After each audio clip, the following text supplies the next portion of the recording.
high-visited Dragon Raider X, so that he knows when we are getting started on the show on the VOD. I'm going to tab over to this screen.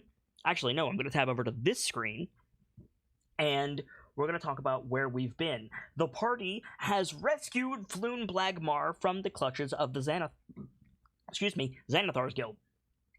Returning Floon to the relative safety of the Yawning Portal, they went to cash in with, somebody needs to mute their mic. They went to cash in with, Rainier Neverember, or possibly, Volothemp Gedarm, both of whom have skipped town. Volo skipped town before they found Floon, and Rainier skipped town apparently earlier the previous afternoon. So, at least they got paid. Volo had left some notes with the barkeep of the Yawning Portal. One, I've completely forgotten his name, Durnan. There it is. His name is Durnan. And among the bits and bobs that Volo left for the party was the deed to this room, this building, Troll Skull Manor and Tavern, a large estate situated at the head of one Troll Skull Alley.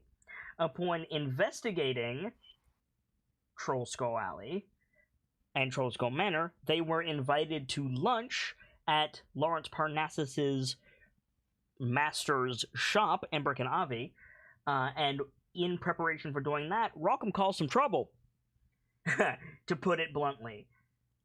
So they decided that it would be in everyone's best interest to check out the tavern and see if they wanted to fix it up, if they wanted to burn it down, if they wanted to sell it off, whatever. This property is theirs now to do with what they will. In that initial exploration, Percival Averil made his way down into the cellar of the Troll Skull Manor and Tavern and was accosted by a series of oozes. It took a bit, but the party managed to defeat the oozes. Probably most notably, when Salcom used his father's axe and the magic therein to cause a tremendous lightning storm that unfortunately dealt more damage to the party than it did to the oozes in question. And we fade right back in on that moment. Brayden is down, Pierce is down, everyone else is reeling from the shock, but hey, the slimes are dead! He got it, guys! Right? Connie, I'm gonna need a concentration check, please. Right?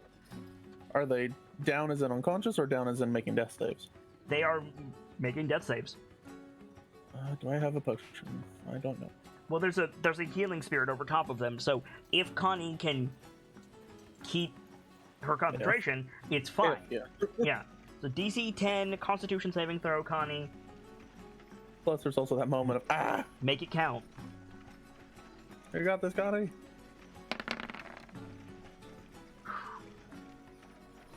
Yes! Yep. Okay. So, you managed to maintain your concentration. Roll your D6s for the healing for Brayden and Pierce. And what does that look like? So, the axe comes down, everyone is reeling from the blow, Lawrence fires off the firebolts to finish off the last ooze. What is Connie doing? What is you maintaining concentration on your healing spirit after getting severely shocked look like? I think she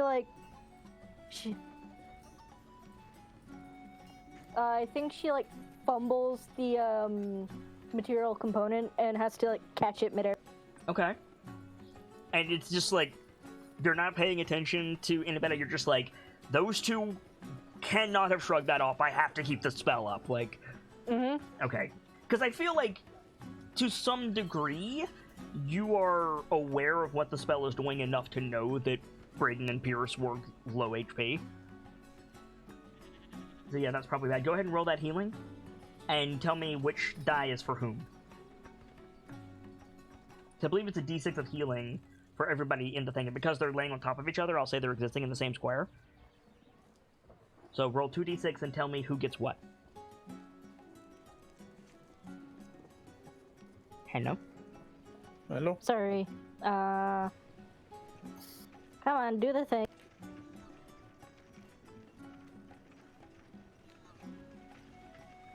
First one, Brayden. Second one, Pierce. Okay.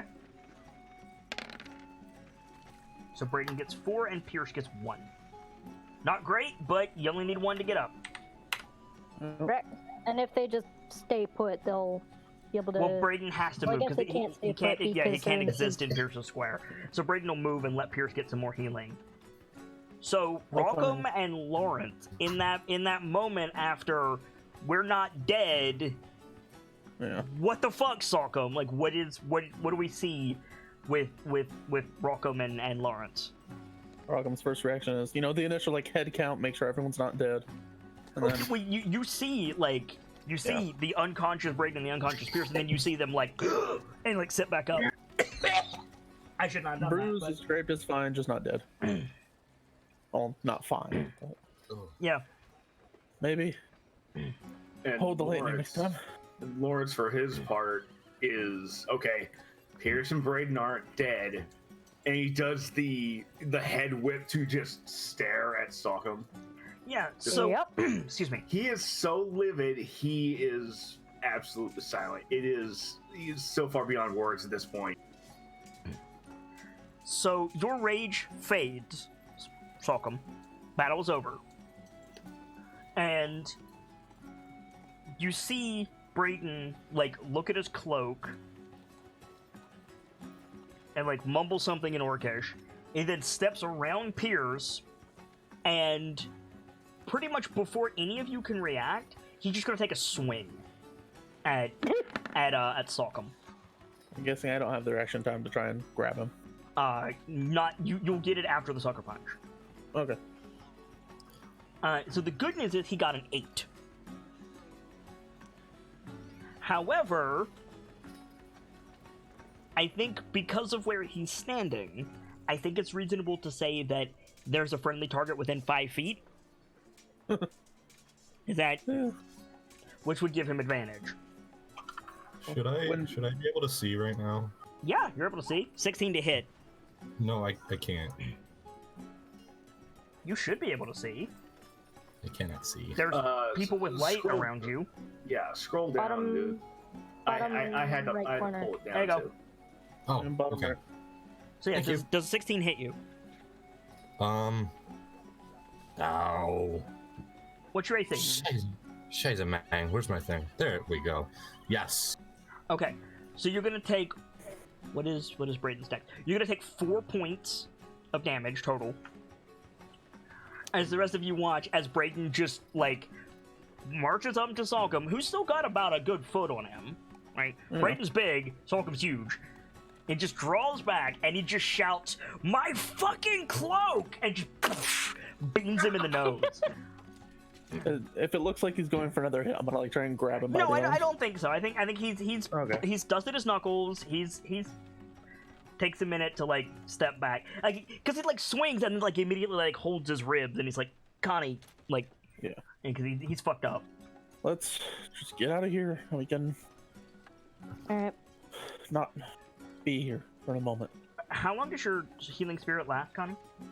A minute. Okay, so go ahead and roll a d6 again for Pierce. Pierce, what are you doing as you pick yourself up off the floor for the second time? He's probably completely out of it. He's just shaking his head, looking around, kind of dazed. Okay. It's gonna take him a moment to notice a lot of things. You get 3 more healing. So, as you guys are let's get out of here, we'll reconvene. The rope... Before you guys start leaving, Connie's gonna move it up there so anyone who wants to run through it can. Okay. I mean, Brayden is gonna go, but Lawrence has less HP, so he's gonna let Lawrence go first if he wants. But while you're doing that, the rope that you guys rappelled down on, Mhm. it's basically dangling around Sockham's head at this point. He's standing under it. You guys see it pull up slightly. There's a thump, and then the machete falls down, at Sockham's feet. ... Fuck. What just happened? At So- least they returned. He had the At least machete. they- He had the machete in the bar upstairs. He slammed it into the bar, wrapped the rope around it, and jumped down. He's not touching it. None of you are touching it. Oh. And then you see it raise up. The rope raises up slightly. There's a sound, and then the machete falls to the hole. At least they returned it. How high is the It is- floor from us? I mean, Yeah, how high is the there's ceiling? stairs, guys. Okay. But yeah, it's about Yeah. probably 6 feet or so. The You twins said have it to was stoop. an old rotten ladder. Yeah, but no, I said it was an old rotten wooden staircase, not a ladder. I thought it was a ladder last time. That's the whole reason I made. It's a really shitty. It's a really shitty staircase. Oh, I'm so mad. The rope was a good idea. Don't get me wrong. The two Goliaths and a half orc. Yeah, 2 Goliaths and a half orc. Those stairs might not support you. The rope was an gonna- absolutely solid idea, but now the rope's at your feet. I'm gonna like go to the But stairs. one of us could run back up and reattach it somewhere. I want to press in my foot on theory. the stair and see if it breaks. Okay, make a athletics check. I know you're not pushing hard. This is about see if you're delicate enough. Yeah. Athletics? Mm-hmm. So is he trying to roll low here? No, he's trying to pass the save. Or pass the check. Lawrence, are you going through the healing spirit, by the way? Yes. Okay, so D6 healing for you, D6 healing for Brayton, and then and then anybody else. There would be time for 2 more people to go through. You guys can go through, I'll be fine. So 6 for Brayton 6 and for 4 Lawrence. for Lawrence. Yeah. No. Because I didn't roll a 4. Lawrence rolled a 4. He beat you to it. Okay. All right. There you go. So you put your foot on it. You do not break the board, but you also don't put your full weight on it. So Lawrence is probably gonna go up. Yeah. You're okay. we need someone strong who can hold the rope if something breaks.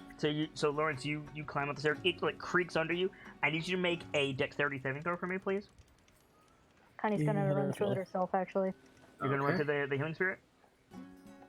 Okay. So Lawrence, I'm gonna move you up there. Pierce, I'm assuming you picked up the coin. Yeah. So Lawrence, you're fine. You go back out. You go back up top, and you see Caro, the doggo, is not where Rock left her. She is under a table, like cowed under a table, Oh. and every chair in the room is pinning her in. Huh. I What is it up would- there, Lawrence? I am going to very None of the rest of you can see cautiously- this. I'm going to very cautiously step out and basically call down. It's like we might have a situation. Just very Can not I jump and terse, maybe. Can Terse is good. you could jump and grab the railing and like pull yourself up. yeah. Make a yeah, I think you could make an athletic check. Well then. Oh yeah, so you grab it. You hear him say that. You pull yourself up. So you're back over here. One more person can go through the healing spirit if they want to. By the way, Last I call. will. Pierce, you ought. Okay, cool. I'm gonna get rid of these oozes just for the sake of cleaning things up. 2 Okay, more to you. 2 more healing to you. So yeah, so you see the same thing, Rock. You see all the chairs in the room have been put under one table, and Caro is like under it. Huh. The snake administers healing by head boop. I think I was the last one down, wasn't I? No, Sock. Sock was the last one down. Sock, did you move chairs? No. I'm gonna cautiously knock an arrow and start looking around. Okay, so Brayton comes over to Sock, and he just like he does that thing where he like puts his palms together and like links his fingers and like puts it in front of him, and then just points and is like, "Do that." Do what? He's boosting you up. No. Yep. You reverse that. He's asking Sock to boost him up. Gotcha.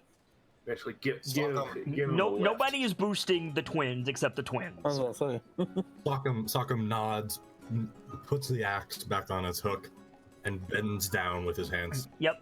And so you will give advantage to anybody else who wants to not risk the stairs. Just saying. So anybody who wants to roll athletics with advantage, Salt can help you out. Brayden's up.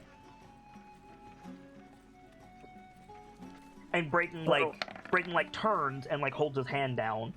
So yeah, so Connie, you get boosted up. Brayden grabs your hand, pulls you out of the hole. Thank you muchly.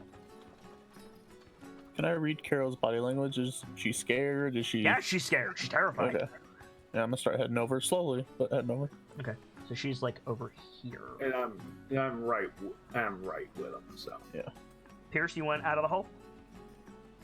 Yes, I went out of the hole, and also at this point, by this point, he would have noticed his robes are fucked. Make an athletic check with advantage first. Let's get you out of the hole first, and then we'll worry about that. Or are you gonna risk the stairs? Last thing we need is a broken leg. No, I'm just gonna do the other thing. Athletics with advantage? Okay, so roll athletics. Yeah. You have advantage. Brayden and Salcombe are both helping you, so.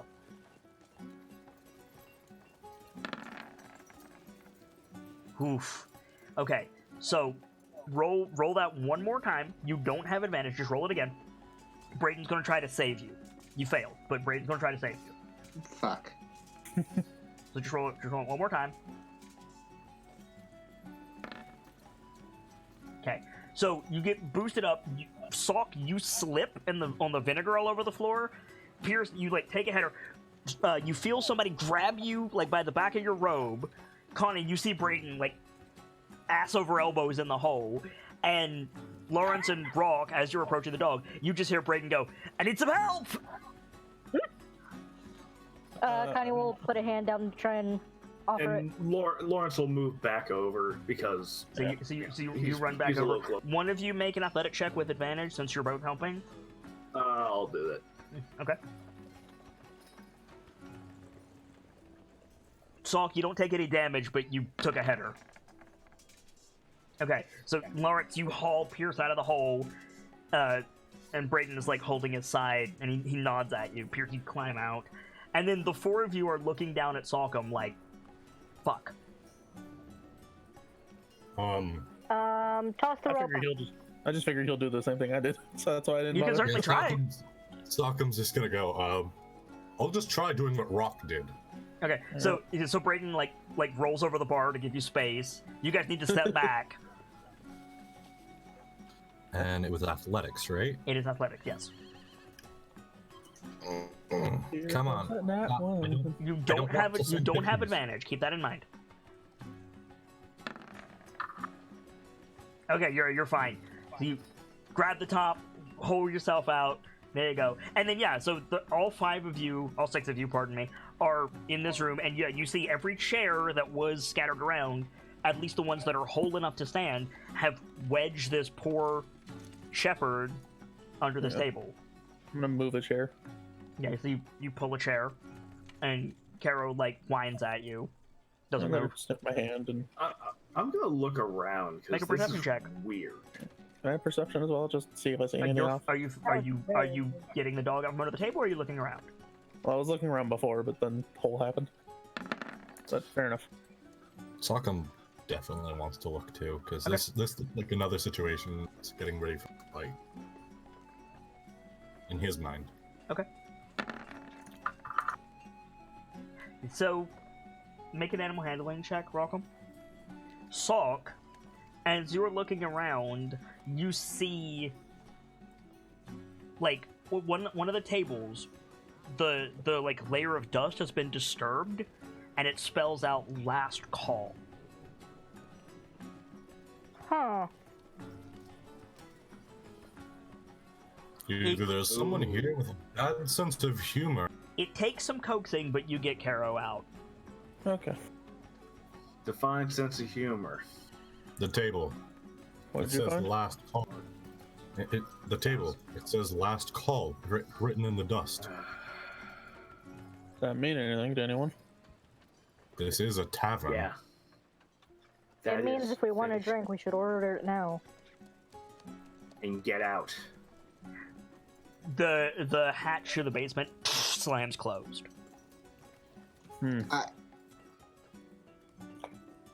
Was that thing weighted? No. No. No, it was just heavy, old, and rusted shut. Right. I don't know about all you. I'm inclined to take the hint. For now, at least, We yeah. can come back. We'll come back when the bar's. She says with a grin. With Yeah, any let's- luck, with any luck, we can.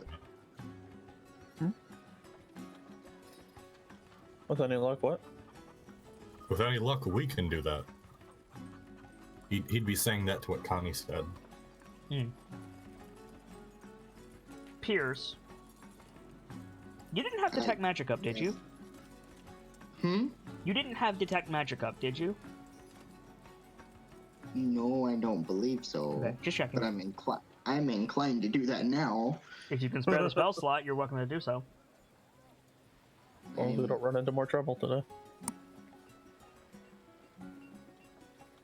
You want to cast detect magic?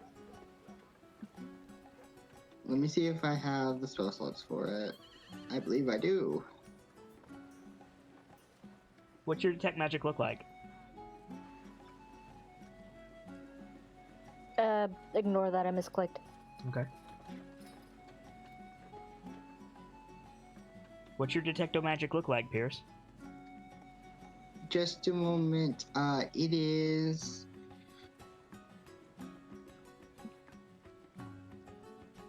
It is. Just.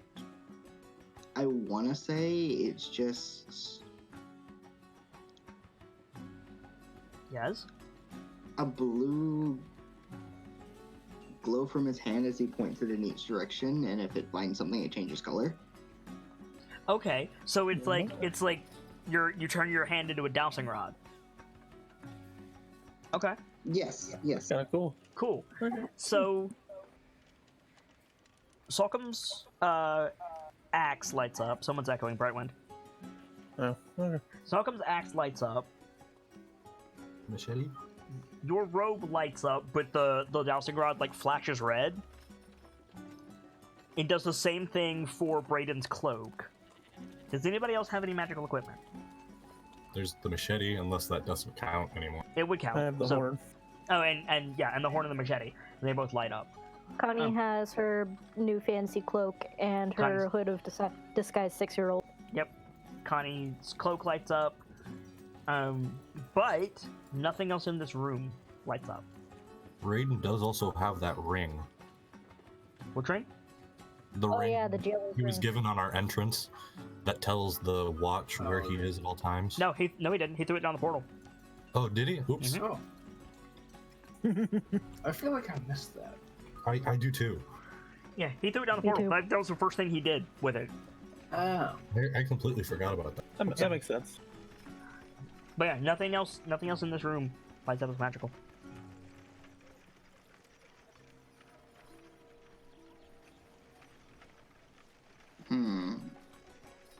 We should probably get some showers before lunch.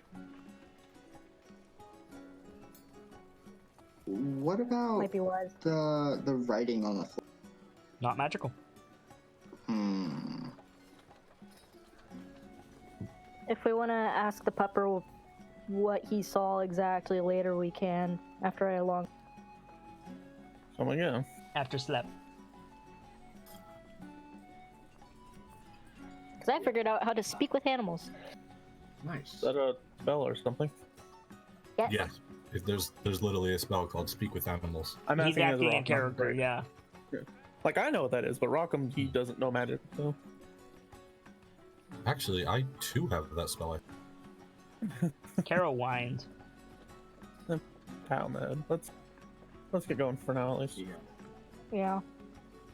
Where's Carol looking out of curiosity? So for all intents and purposes, Caro is in this square. Mhm. Caro is looking at Brady. Okay.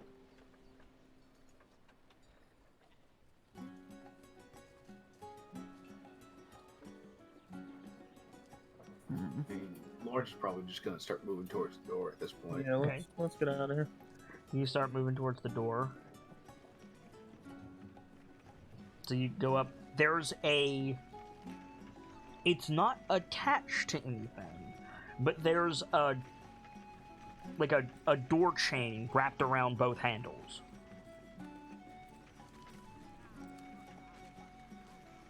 Lawrence just looks down at the chain. You could literally just pull it off. Like it's...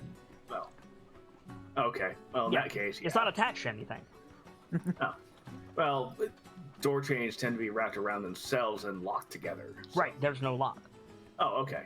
In that case, yeah, just take it off and open the Was door. that there before? No. Nope.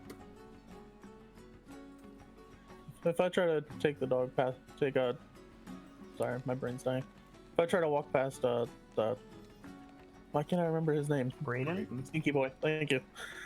If I try to walk past Braden with the dog, will she come with Caro me? does not move south from this square. Oh wow.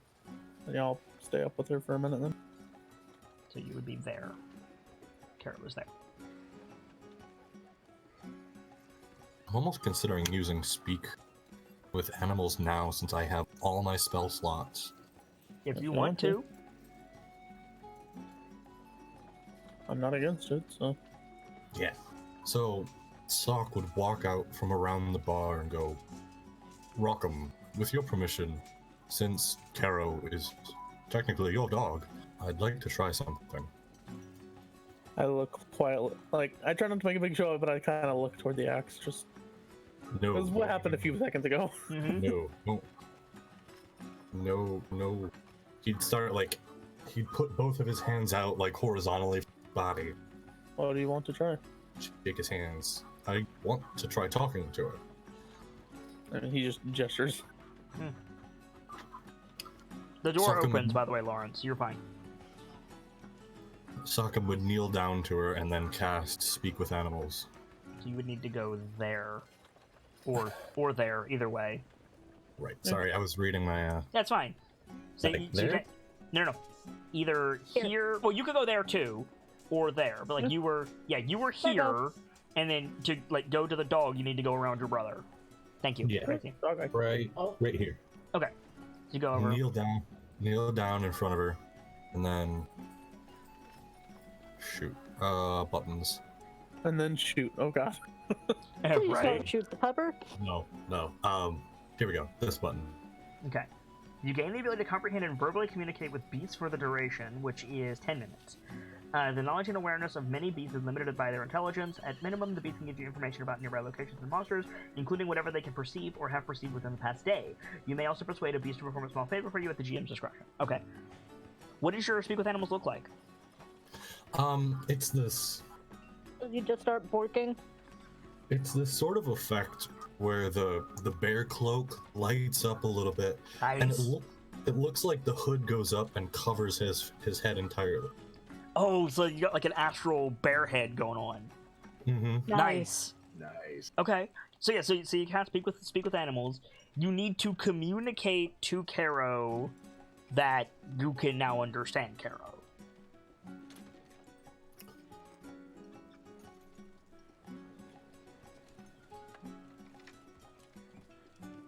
What do you say? Got anything you want to say? I can understand you fully right. So all of you who are looking see Caro's ears go all the way up, and then she just starts barking like mad. What you hear, Salcom, is she's just repeating "bad" over and over and over. Okay. What's bad? What did you see? She looks to your left. She looks over here. Something there. Something there?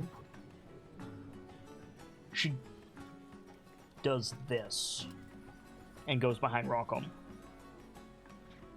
I kind of eyebrow raise at Sokka. I'm like, I don't know what you're on about, but I wish I had fairy fire prepared.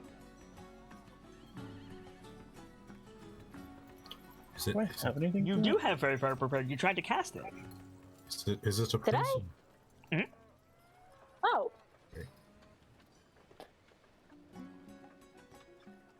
Is it another person, Caro? I think it doesn't respond when you say Caro, but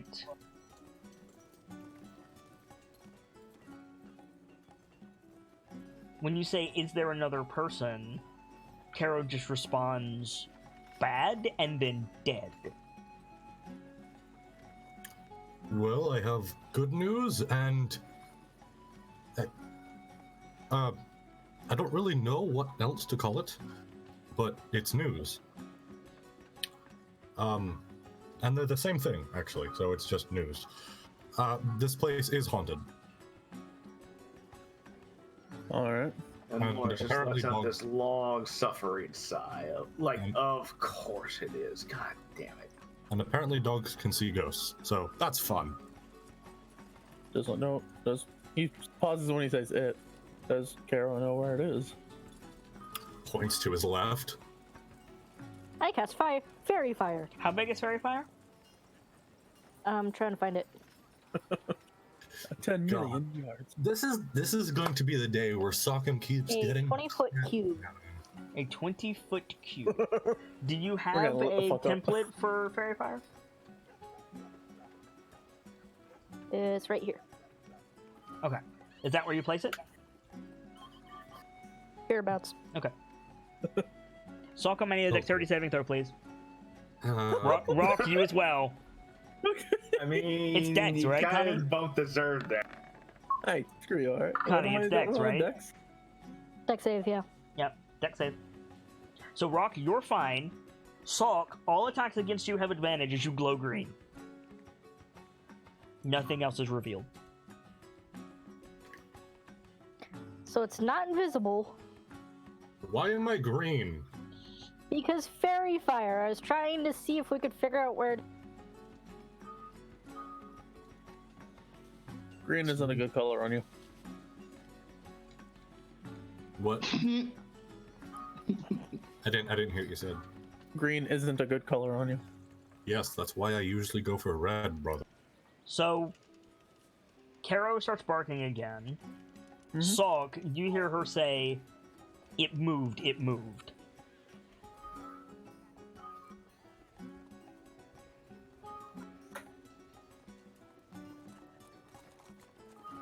Welcome, pick up Caro. This is a job for another day. We need to get out of here. Try and pick her up like under my arm. Okay, she starts. I- She I starts think basically. there's. Go ahead. I think there's another door over here if you don't want to go out this way, So since she doesn't want to move south apparently. you go to pick up Caro, and Salk, you just hear Caro repeat like "why" over and over. We're going to leave, Caro. We're going to leave. We're going to get you out of here. Get you So away from that. you say out, and Caro just like hang on. Boop. Caro just Do bolts the hand bolts up, past please. Lawrence. Well, you know what? That Go, worked. I go Just with that? her. When I mean, yeah. I mean, Lawrence would follow right out, just like, whoa. Well then. I would assume I had the leash in my hand, but oh, because we were trying to leave. okay, then she pulls Like, on the leash. I'll and- go with her if she bolts, but Yeah, so she just runs out. Yeah, there you go. Yeah. Connie, are you maintaining this spell? Nah, let it drop. Brayden heads out. Connie heads out. Who's the last one out? Just out of curiosity. I Pierce. think it would be Sock. Salk, you're the last one out. Unless Pierce wants to be. Pierce, you want to be the last one? No, Pierce was just further back than them, so that would make sense then. Yeah, like which of you is the last one out? I'm curious. I think Sockham would gesture for Pierce to leave first. Like, sorry about your cloak. he go, as he To be Soccer's on fair, if the acid everyone's that back shit to the list. cloak.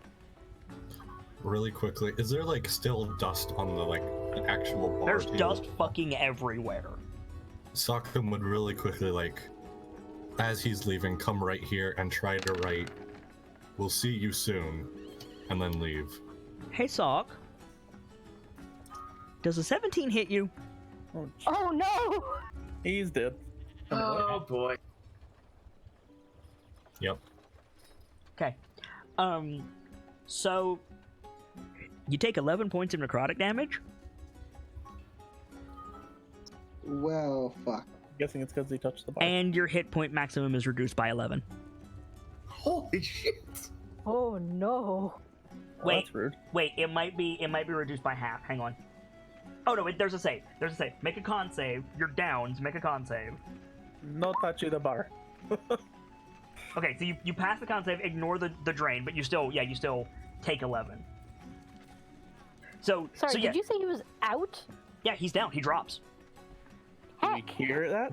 Yeah. So Pierce, as you're like walking out, you see Salk like take a minute to look at the dust, and as you're about to walk out the door, you just see his body hit the floor.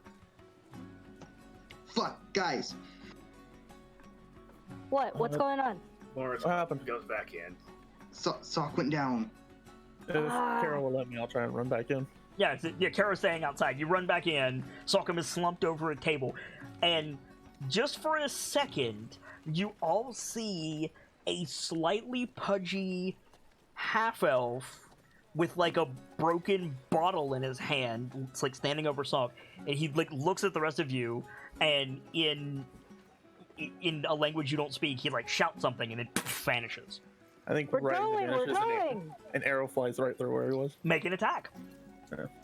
Fuck that. You might kill him. I don't know if I can ghost, but You might kill him. We'll see. You can kill ghosts? Yeah, I don't know. in theory. Yeah. So you saw him like right there for a second, and then that hits. Hang on, let me.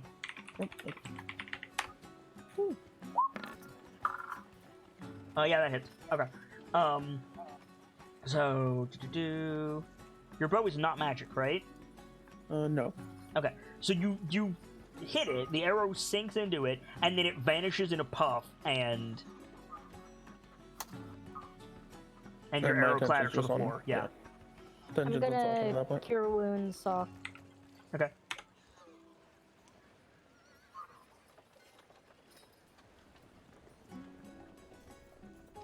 I think we should have left sooner. Does the cure wounds work? Yeah. Kieran's. Yeah. I'm just waiting on it to be rolled to see how much you get. We are leaving. So, Salk, you get 7 HP back. You We set are up. leaving. You're slumped over a now. table. You have no memory of anything. You went to see something on the table, and now you're waking up face down on the table. That's all I'm you grabbing him by his arm, and we're going. know. Okay. Yeah, I'm helping. Okay. We're dragging his ass out. What? Just Ghost. everything hurts. So, Definitely haunted. where are you headed? Oh, that's a good question. We can't go to your Probably, place probably back to Hamburg and Avi's at this point. in this shape. In this shape? I mean, you can. Point. Where most of us are bleeding and near dead, from what I can tell. Yawning portal then. Yeah, That's a we need to- long way. Yeah. How long do we got to lunch? At a guess, a couple hours. That'll be fine then. Pain in the ass, but it'll be fine. You guys are gonna go all the way back to the portal, okay? I mean, we can Yeah. still get back in time for lunch. It's not gonna take us that long. Okay. So you guys head back to the island portal. You can take a short rest on the way if you want. Yes, Yeah, please. that'll help. Sokkum pathetically tries to hymn while they chill. You can, absolutely. Try to- It'll help. Try to get the most out of Song of Rest in his state. What Which does Song of probably- Rest provide? let me pull it up and I shall read it. I think, or can I just click it and make it come? You should be able to just click it. I cannot. Beginning at 2nd level, you can use music or rate or. You're cutting out. No, I'm just trying to figure out how to say this word. No, you're also cutting out. Oh, oopsies. Yeah. Hang Feel free on. just to post it if you want. Oh no, because I don't. I'll just. Hang on. Give me a sec. Okay. So if you guys want to roll some hit dice for your short rest, you can. And thing is done. Okay, I'm am I at better? 6 HP. You're better, yeah. Okay. You can use soothing music or oration to help revitalize your wounded allies during a short rest. If you or any friendly creature who can hear your performance, wait. If you can hear your performance regain hit points at the end of the short rest by spending 1 or more hit dice. Each of those creatures regains an extra 1d6 hit points. So roll that 1d6 and let's see how much of a bonus Salt gives everyone. Everybody who's wagering hit dice.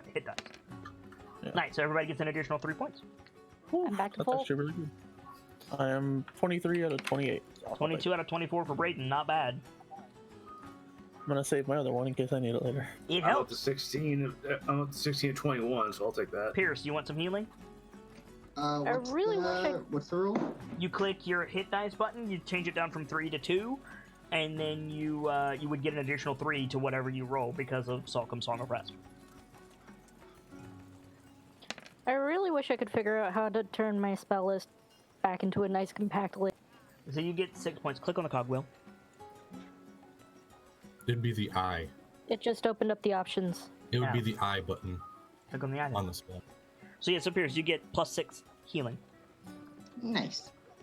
So you guys head back to the Yawning Portal. Never mind, figured it out. It seems like a pretty standard, now just about tea time, day at the Yawning Portal. Alright. I'm gonna try not to look as fucked up as I feel. Okay. Oh wait, I gained the benefit of that. Yep. Don't I? Well, no, you only get it if you wager hit dice. Oh, Are you gonna wager some hit dice? yeah. Then you'll get it. Last thing we need is a bar fight and someone getting hit in the head with a bottle and dying. Right. I mean, technically, it's already happened today. Again. Lawrence is just gonna nod at Darn as they walk in. Just like, right. Darren's busy with the lunch rush. You kidding me? But it's hey, new people walking in. Oh, it's you guys.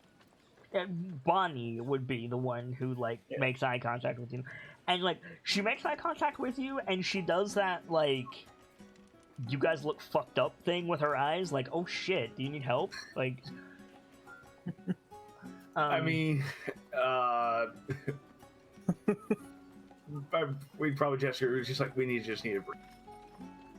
okay. She gestures you to a vacant table. And go Yeah, get some we'll seats. have a seat. Okay. For the people who got whacked by the slimes, I think a scrub is in order. So we probably all smell like vinegar now. Yeah, oh, for sure. I think if you want to order a bath for everyone, Connie, you can. A gold will bathe all of you. Alright, anyone who wants a bath, let me know. No. Lawrence gonna dive in because Yeah. better than his apartment. So. When you have a minute to breathe, Brayden looks at Pierce and he says, as the bath is getting, because you have a minute before the bath is situated. He looks at Pierce and he says, what were those things? And also, can you do anything about? And he takes his cloak off and holds it out to Pierce. Can you do anything about this? It was magic and now it's not. I'm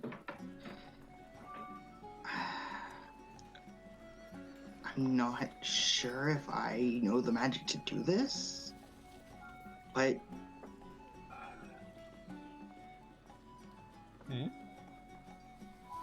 maybe there's someone in town that can help.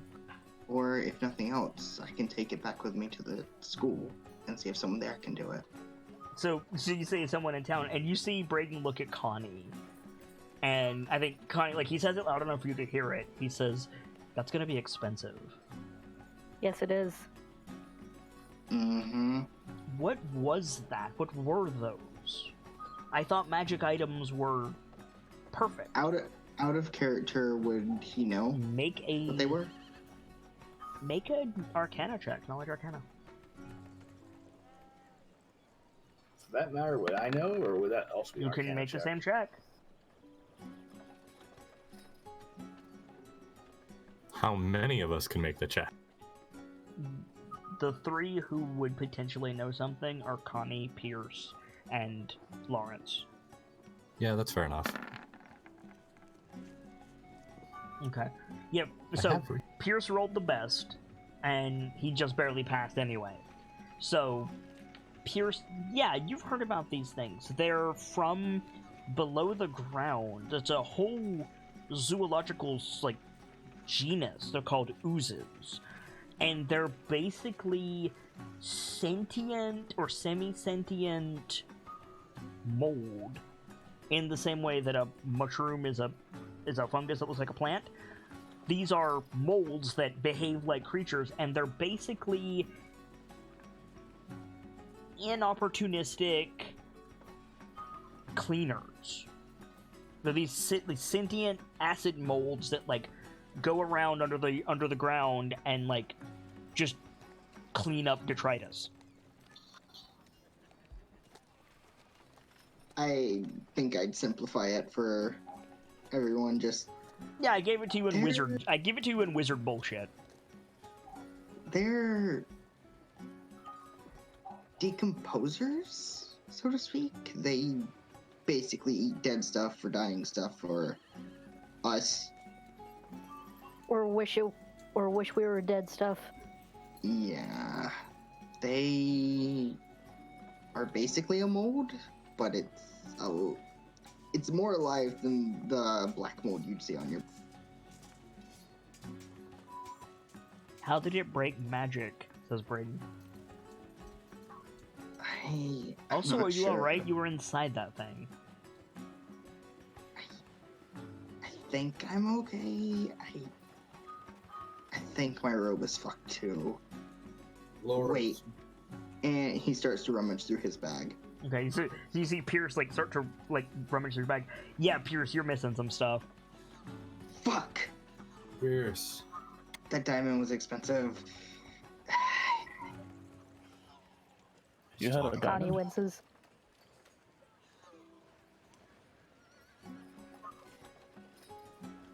Hello? Hey, Hi. yeah? Hey, Sorry. Which one of you said Pierce's name? Rockham just said you had a diamond with a bit of surprise. I guess it was for one of my spells. Pierce. Spells are expensive. Yes, they are. Yes, Sockum. Sokkum would do this light like turn. You said they're decomposers. Does that mean they're like deep cleaners? Would they be able to clean out magic itself from something? So Braden goes, well, they're dead now. Well, that's not Hopefully. what I'm asking. I know they're dead. I, regrettably, caused it. No, the magic isn't gone. When I used detect magic in the tavern, it still glowed. Just needs someone to fix it. So fix it. Don't know how. Could Gamzee, Lawrence you're fix echoing it? horribly. Yeah, the music's Why am I coming echoing? What am I echoing? The music that I'm through. playing. Everything, really. How do I... It's like a sharp whistle and it hurts my ears every time. Mm-hmm. How's that? Cool. I had to turn off the music, so I'm sad now. Just turn it down really low. Just turn it down, yeah. I'm So the it's- only one home not using my headphones. Well, that would be why. Put your fucking headphones in. Well, there's your problem. We have a thing for this. Yes, we do. Anyway, So yeah, so Braden looks at Pierce and he goes, "Okay, so fix it. You know magic." shouldn't be simple, yeah. I don't know all magic, Brayden. I don't know how to fix this. I'm not an enchanter. We What need did to it- do something we can. What did it do specifically? Yeah, I think Braden says, well, I mean, you've seen it, or you haven't seen it. That's kind of the point. What if Lawrence and you work together, Pierce? Not my kind of magic. Yeah. Don't ever use mending on magic artifacts. Please don't. Why? Yeah, that's Unless you bad wanna things. boom. But Yeah, I don't feel like getting exploded, thanks. I'm sorry. Boom? You're not turning my cloak into a boom. No. That's not what I'm asking. How can a cloak fabric become boom?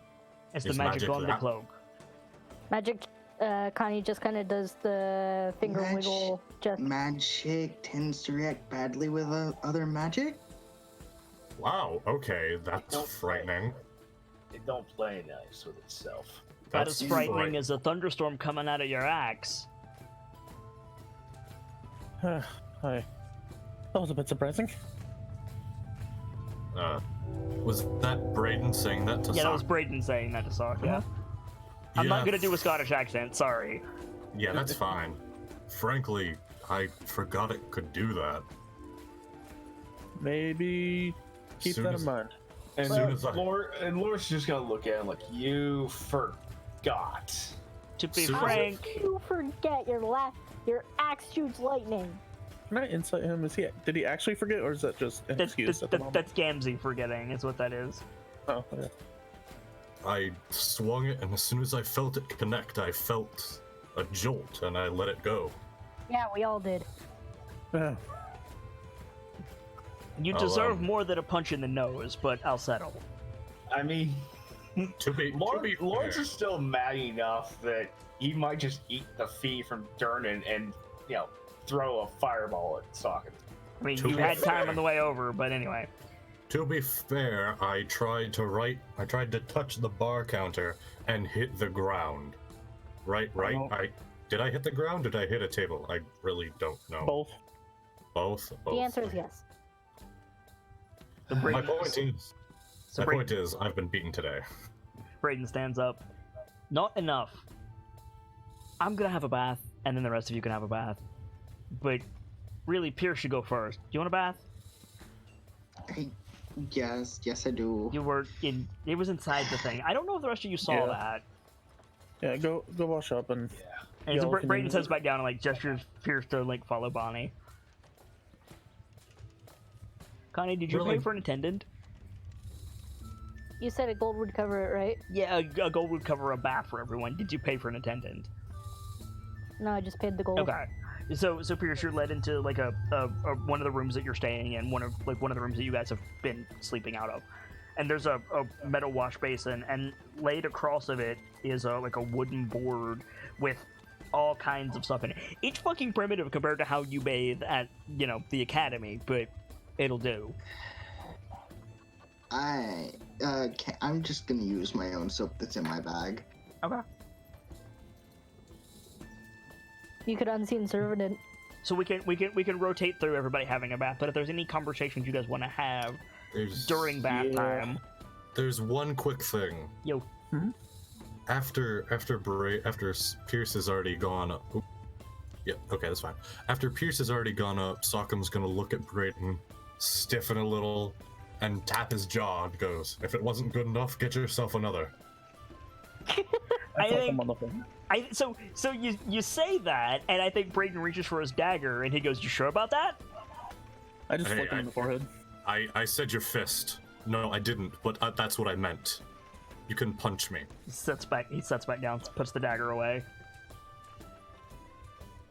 I'm already bled enough. You can punch me, but I don't want to get stabbed today, please. I mean, I didn't want to get electrocuted either, but here we are.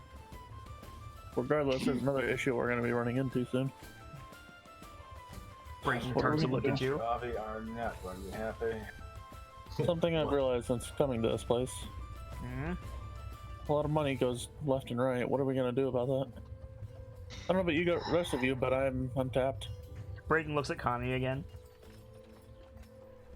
Connie just does an eyebrow wiggle. I don't know if I would notice. Just kind of. I mean, I've got- I think Braden, with the same hand that was resting on his dagger, opens his palm toward Connie. That's what I'm gonna do about it. We can't rely on Connie for everything. Agreed. No, We but can't- Forever. till we find the vault. We can't rely on Lawrence either. We're gonna find the vault, right? That's the plan. What vault? Apparently, that's everybody's plan. I mean, can we find? Wait, how do you? Wait, did we talk to him about Yes, Braden's been here. But I he may have wasn't. forgotten what vault. He wasn't in the room with us when we were talking to Floon.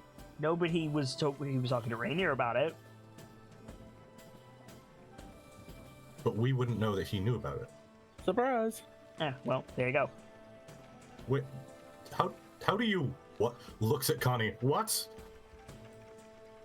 Any road. Not everybody is the KnightLites, guys. Eh? I suppose. Hey, yeah, but we have to Yeah, find, you're right. They all have a leg up on us. If we can find Rainier again. The Probably bigger isn't question likely. is, how long do we have, Connie? In what sense? I think... Imagine Braden saying this with Delta's accent, but he just says, until that one has to sing. He just, like, points at Salcom. It's a while. What? I'm not allowed to sing now? I'm fine with it. I didn't understand. He'd look down, sad. I I think said- he meant it as a desperation thing. Aye. I can always. And he glances at Lawrence like, I know what you said, but you can always get a job at the docks if we really need that. I'll be right back. Or we find the vault. will- True. The bigger No. question, if we're good for a little bit, and nods at Connie, the bigger question is, what are we going to do about this tavern? I mean, if we can get it up and running again, it would help need fix the more money help. issue. Do we have the money for that? No, I've never run a tavern. And None of- for that, we have to deal with the long past proprietor up there. Yeah. I don't know about all of you, but that's not where my magic lies. Yeah, so speaking of, was that an actual person and I just got knocked out? Or, like, what just happened? Are you asking Did me, or are you asking the, like, is Salcom asking? Sockham's asking. Okay. Did it bleed when I shot it? No. It didn't you- bleed. The And part where when it it said disappeared, long your past arrow fell to the proprietor. floor. Whatever it Did was, just it was, in and out? there and not there at the same time. I'm not I really hit it. inclined to stab a ghost. Can we talk to it? I mean, I We- kind That of was shot what it. I was hoping. Sockham thinks for a second. It probably doesn't like me specifically now, Or but me, because, you know, I arrows. mean, we next- did just kind of barge in. next time we go, I might have a spell Tristan taught me that I could try. More magic, huh? I think you and Brayden say it at the same time. Fun. Especially because Rockham magic is kind of a foreign concept. 'Cause he doesn't really invest in it. Well, yes, magic, because this is up. He tries to find the right word to express his exasperation without cursing. Can you talk to the damn thing? I can try. Well, Right? what happens if that doesn't work? I was going to say, if it turns out that your magic can't, Connie, you have some druid thing that can help us. I think this is more cleric thing. Worst case scenario, I Because say. I feel like, no offense to Salcom in character, but I feel like that's how this discussion goes with this group, right? It's like, okay, who has the witchy magic? Connie, what do we do? Like, Well, yeah, and Sockham's perfectly fine with that. He isn't. His shtick is the. Oh boy, what are we gonna do about this? Right. Hey, I just happen to have this. so Connie says, I think this is more cleric thing, and I think Brayden says, well, Can we afford another cleric? I can't. I mean, if we can't hire one, maybe we can at least get some advice or something. What if we make it seem really bad, like a demon? Do you think they do it for free? I think they take over the property. Yeah, you're Yeah. right. burn it down. You're right. That's a terrible Yeah. idea. But I don't know Yeah, much I about don't these things, but So that's kind of we a want to blatant- keep this. It's a place to live if we don't want to keep paying for these rooms. I say we keep it. It would be amazing, don't you think? Sure, if we have the gold to Yes. put into it. And again, he looks at Connie. If we resolve things Eyebrow wiggle. peacefully, we'll I have a question for the GM, which What's up? one's the turn? Ghosts in D&D, are they different from ghosts in real life? Are they all malicious, or is it just Oh god, no. undead? Okay. The act of necromancy in the Forgotten Realms is always bad, with the slight exception of Speak with Dead under certain circumstances. You don't want to go around. Mhm. You don't want to go around advertising that you're casting Speak with Dead, but you can kind of deal with it. But ghosts, if they're not being mind controlled, have an alignment. I see. This one sounds very new, considering he just wants to protect his bar. Zombies are always evil. Skeletons are always evil. Not necessarily so with spirits and specters and ghosts and things like that. There's another issue I should point out. Mm. What are we gonna do with this place in the long term? Because eventually we're going back home, or at least I am. Are you We guys? could leave it. We could leave it in Lawrence's hands. Look at Lawrence. You want a No, just- mansion? Lawrence raises a bit of an eyebrow. It's like, appreciate the thought. It's something to consider if we had the fun. I'll get I you an mean- angel. To be fair, you're living here. You're gonna be able to build quite a lot of coin, and you could go and clean. Well, you're off. Depends from on what we do.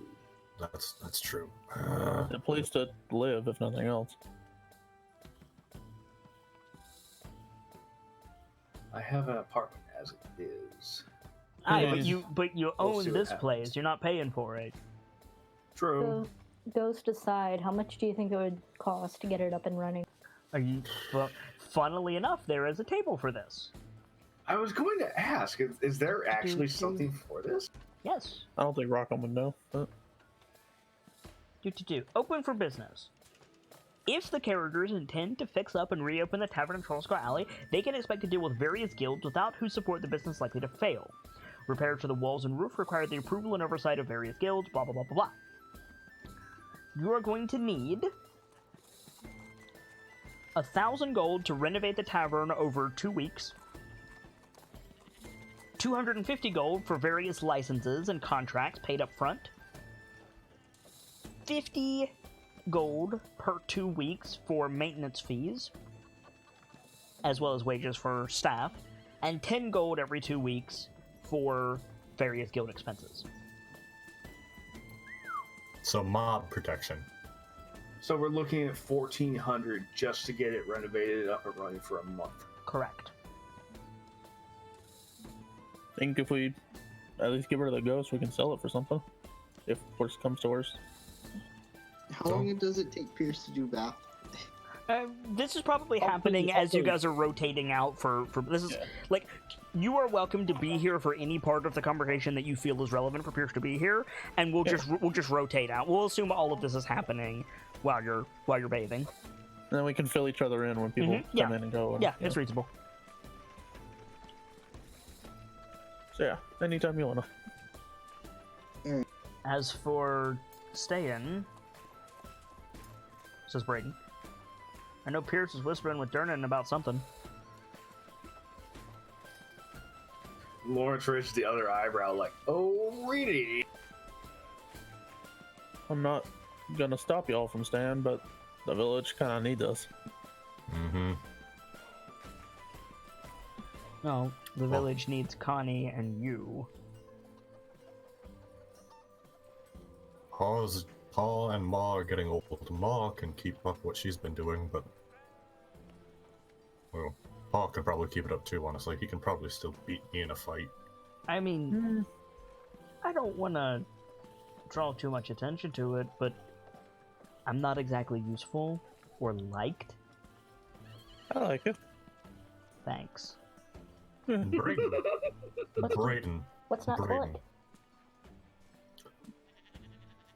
Sockham puts both of his hands on the table and leans with his palms like facing each other, and does this back and forth, one hand pointing to the other, with one hand always facing up, like, Braden, Braden, Braden, Braden. You are one of my 5 best friends. I like you a lot. You're I start great. counting the people at the table. All right, thanks, but Lawrence has the right of it. There's more here, a lot more than any of us thought. It's almost too much, isn't there? It's a bit intimidating. Oh, aye, It's, but it's a bit exciting as well, don't you think? he nods. Just High shrug. risk. I'm not planning on going back anytime soon. Nothing for me there. Not compared to Yeah. here. I'm rather staying put. So I mean, I'll come and visit, obviously. He nods at Rockham, but I can see myself making a home here. Sokka think his does his... eyes- Oh, sorry.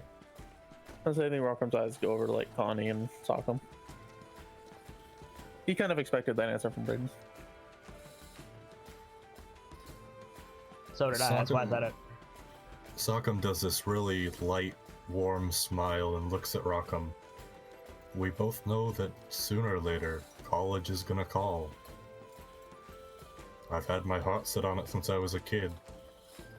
You have your own bloody tavern, mate. Yeah. I need to be... Sorry. Sorry. Go ahead. I mean, I agree with you that, you know, Lawrence has first dibs, obviously, but at the end of the day, out of everybody here, who's going to get the most use out of a tavern? He just gestures at Salcom. I don't know. Can you be a hero and a bar owner? I look over to where I was going to say Durden's everybody serving a looks at table. Durden. yeah. I mean, Lawrence doesn't even have to look. It's just like, this is Did you see him obvious. during that fight? He laughs and says, I know. It was a joke. Come on. Maybe. Though, he looks down and then looks back at Rockham. It's hard to imagine abandoning family, but at the same time, ambition has always driven me. You know, we could always use the hands if you decide to come back. Alright. We could use the hands too, Rock. I don't know if you've noticed, but there's a lot of people here. Aye. A good tavern always needs fresh. I'm not saying stay in the city, but We could try getting you a cottage a little ways outside it. I'll think about it. I'm just saying it's a bit early to be thinking about the trip home. I'm always trying to think 2 steps ahead. Part of the training. Aye, but 2 steps ahead, like, and again, Brayden looks at Pierce like, you gonna tell him? Huh? Tell them what? Whatever you were whispering with Durnan about.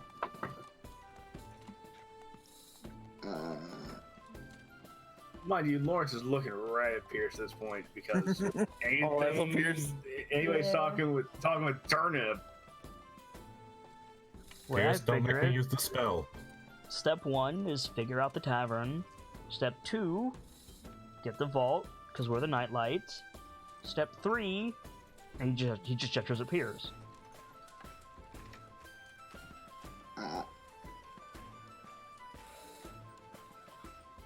Come on, Pierce. We've never had secrets from each other as kids.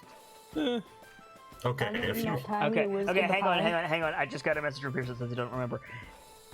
Halaster. Halaster. Oh, Pierce. yeah. Oh, that conversation. to be fair, it's been 2 weeks. Yeah.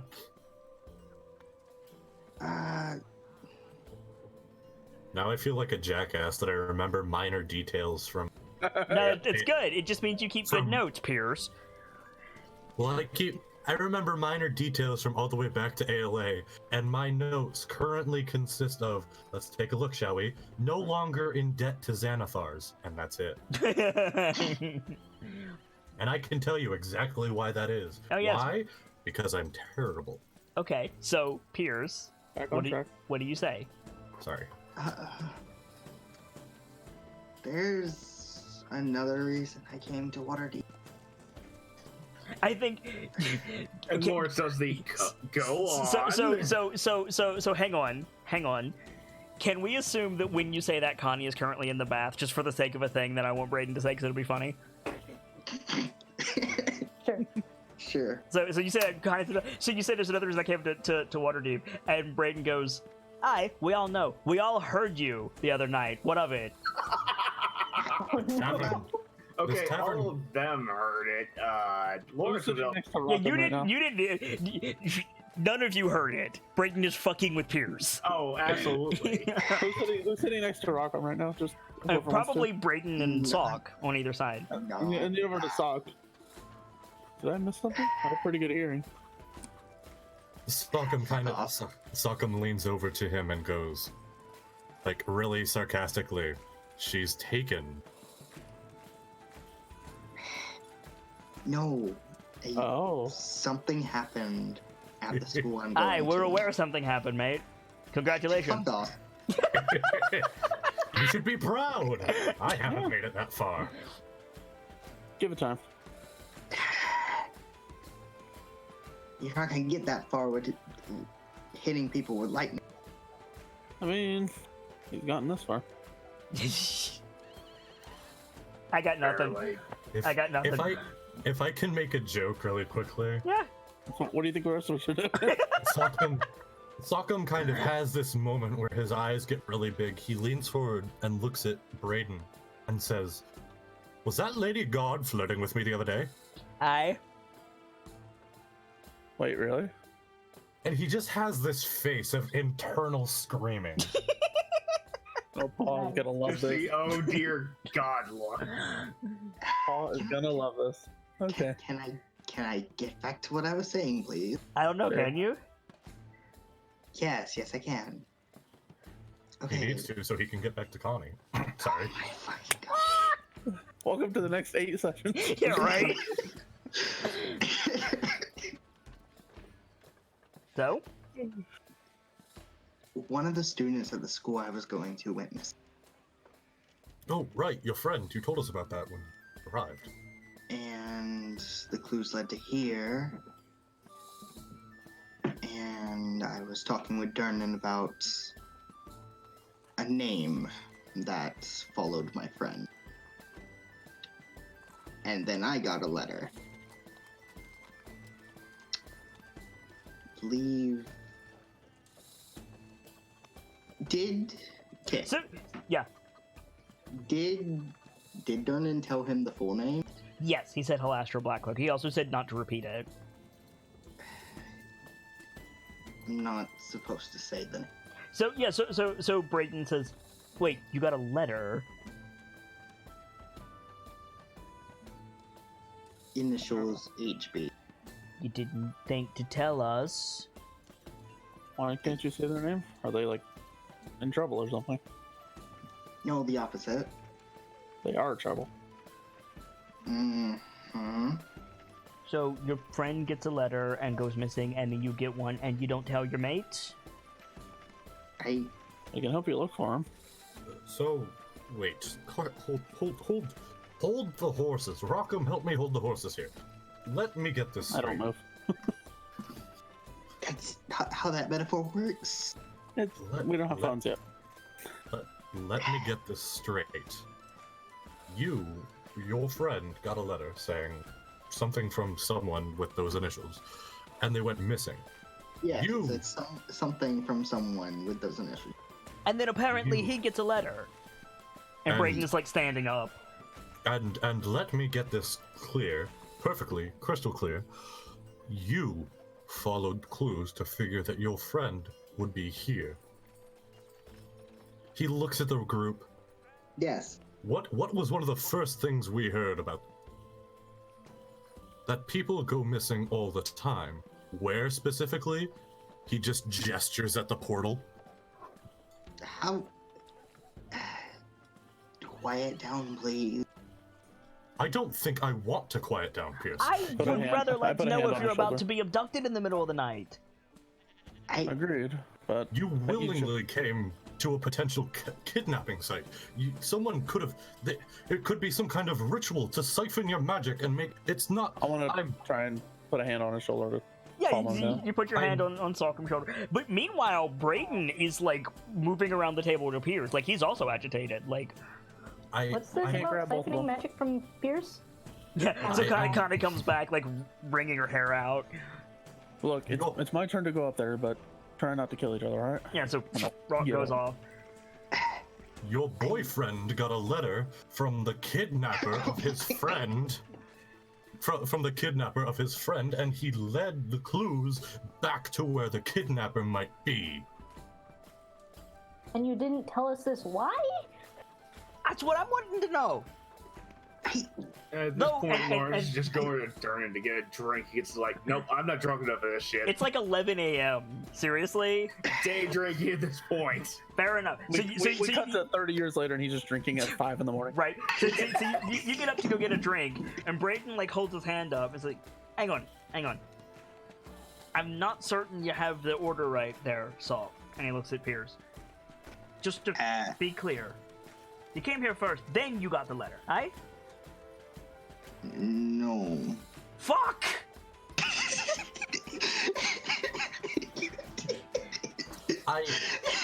It was rigged from the This is start. out of character, me laughing. I'm sorry. Yeah, you know, and Brayden just sinks back into the chair, and he goes, "But we thought Connie was the one who needed the disguise. Fuck! Fucking." Ugh. I have this weird image in my head that Sockham is sitting there, his hands clasped together, and his red markings are sparking like Yeah. like the rage is about to trigger. Yeah. So meanwhile, Lawrence, you head over to Durnan, and he looks at you. He looks at your table, who is loud, by the way. He looks at you and goes, Oh yeah. "Lunch order." Just a drink. He stares at you. Reaches for It's a bottle been of a moonberry long juice. morning. What was that? He reaches for a bottle of moonberry juice. I mean, Durnan, it's been a long morning. I need Why do something you to- smell like vinegar? You know, the Pours some abandoned moonberry property. juice into a cup, passes it over to you. I mean, yeah, I'll take it. It's something. Yep. You know that abandoned property over on Troll Skull Alley? I'm pretty sure the whole city does. Yeah. Apparently, Volo thought it'd be funny to DS the fucking place. I know. I read the letter. I gave you the Yeah. letter. Yeah, it. Why do you smell like vinegar? Apparently, the seller had some issues. Something about a ghost? Yep. Apparently, the place is haunted too. Good luck. Thanks. Appreciate the drink. Why aren't you working? Apparently, Master Emric and Master Avi thought it'd be nice to treat these jokers to lunch. I don't know who I feel more sorry for. You, I guess. Thanks, Durnan. Thanks a lot. Am I wrong? Nope. You here to settle up your tab? Yep. What do I owe you? At the minute, 15. Right. And you know, The last time you talked to Durnan, you guys were good for a couple weeks.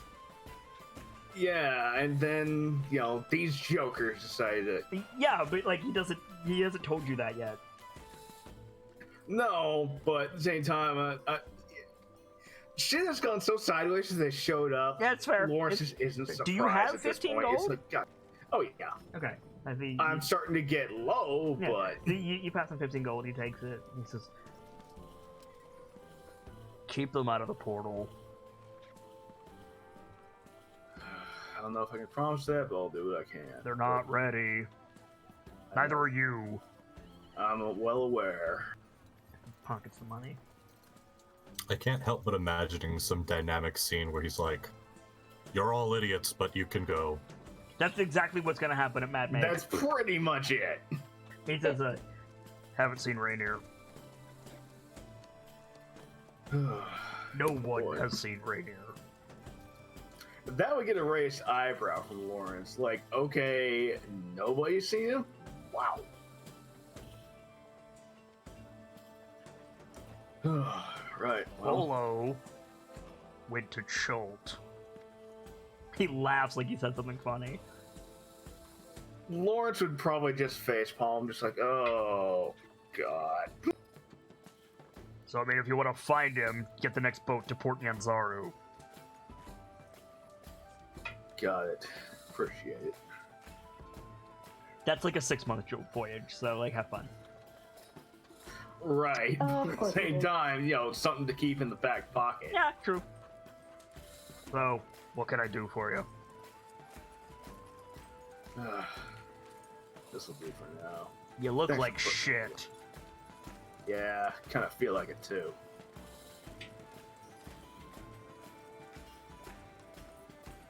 They Got need anything you anything? want me to take? Hmm? He gestures at the table. They need anything? Lawrence would glance over, just like see if anybody needs a wave for anything. Rock and then- Caro are gone. Sock and Brayden are probably still chewing Pierce. Yeah. Well, I, not yet. if I may, Hmm. the whole sparking Sockum stands up and yells across the bar, I need the strongest drink.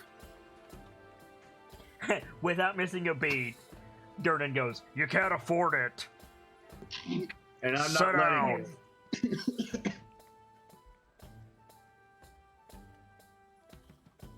I mean, Like, if you don't sit down, Durnan's gonna come over and sit you down. Like, Lawrence would beat him to it. Durnan is like twice your size, man. I'm well aware. However, Lawrence is still pissed off. Okay, so you're like, I need to try to Durnan. Like, Durnan shouts like, "Sit down!" and starts to like come up from behind the bar. And, Lawrence What do take a you few do, steps- Sockum? Sockum's gonna try to hold up a hand, wave, and try to shuffle over to the other side to sit next to Pierce. Okay, Lawrence will sit back down. Yeah. Just like, God damn it. Durnan- And he will keep an eye on the table from here on out. Just Durnan goes back Can to. I do something? Yeah, what's up? As You want to cast Misty Step away? no, what I was planning is, would 5 pounds of force be able to push just a little? Sorry? Would 5 pounds of force be able to push a chair? Was it- No. Wait, You can't. Wait, that you was- can't mess with a tended object. then can I have unseen servant pull the chair out underneath Sock? Are you gonna? If you want to pay money to Casting Durnan, a spell is not subtle. You can't just ta-da. It takes time for you to cast the spell, and there's big echoing. Faerun magic is not subtle. Okay, never mind. I'm not gonna do that. I mean, you can do it. I'm just letting you know. I still can't even Misty Step away, because that's magic.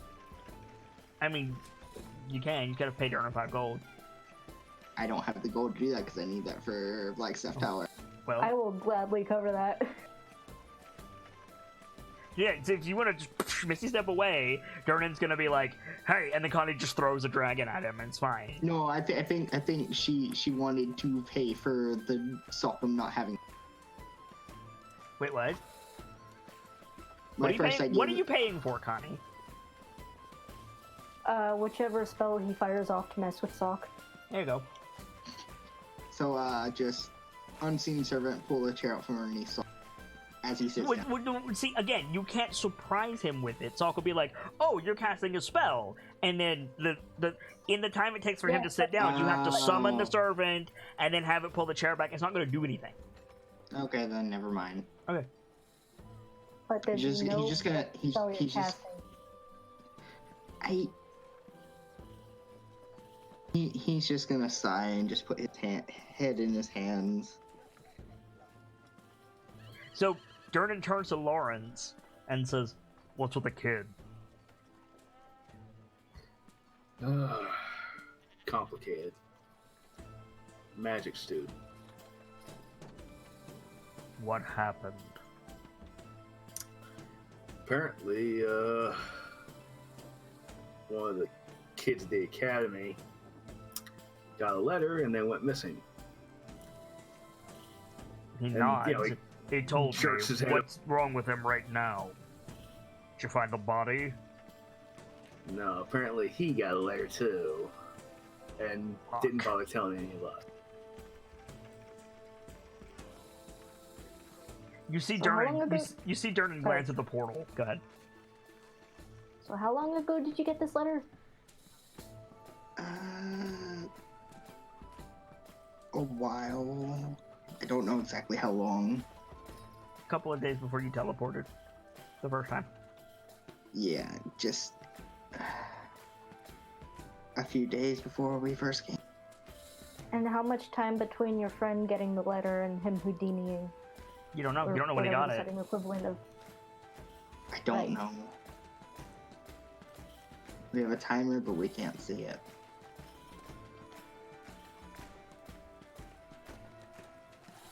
So, once again, your friend got a letter, and within an unknown time frame, vanished.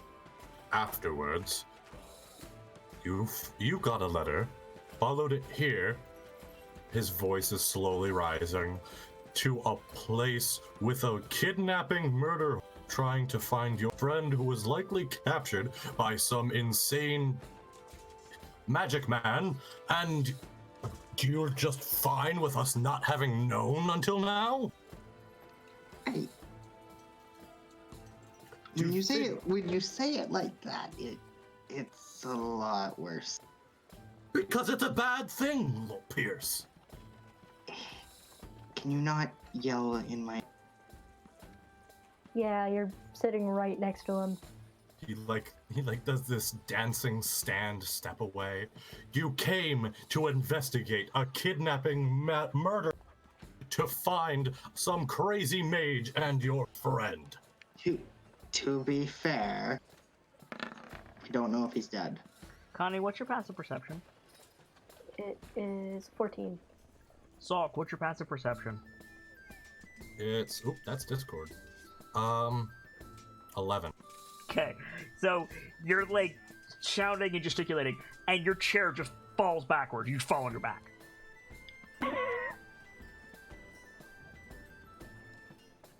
And Brayden just nods at Piers like, there you go. I rolled sleight of hand. Outrolled both of you. Nicely done. Yep.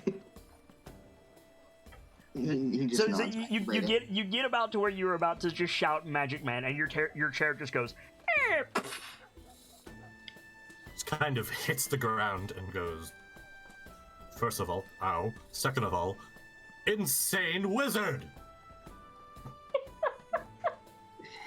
You're making a scene over something that's supposed to stay quiet. That's He's kind of not what he supposed to does. know I'm here. He like exasperatedly swings his hands because you're trying to get yourself killed. What I'm You hearing see- is you need to go somewhere where no one's going to expect to find you. Like an abandoned tavern that we now That's what own. I was thinking. I'll be honest. If we can parlay with the spooky. Hey, I just had a weird idea. You always have weird ideas. Can you be more specific? Okay, fair, and I'm trying to work on that. I'm also trying to get Lauren or Brayden to teach me how to lie. Anyway, I Once wonder. again, start with omission. The tavern used to be this really popular place, right? A long time ago here in Waterdeep? Literally no one knows the answer to that question. And he says that full well knowing because he's not sure himself. So He's just so Turnin like speaks up. He goes, "Before my time." right. Lawrence And is actually glanced so- over like, oh, wow. Yeah, It's it's been a old. while. I didn't know it'd be that long. It's real old, yeah. So if we can get on the good side of that bartender, which let's be honest, if Durnan's anything to go off of, we just have to give him some money and some honeysuckle promises. What's your fucking armor class? Oh shit! I mean, Lawrence would totally lean out of the I way. have to stats let for Durnan take a Durnan. What's your fucking armor class, bitch? I felt that next floor up. This is why I told you to shut up. What's your armor class? 15.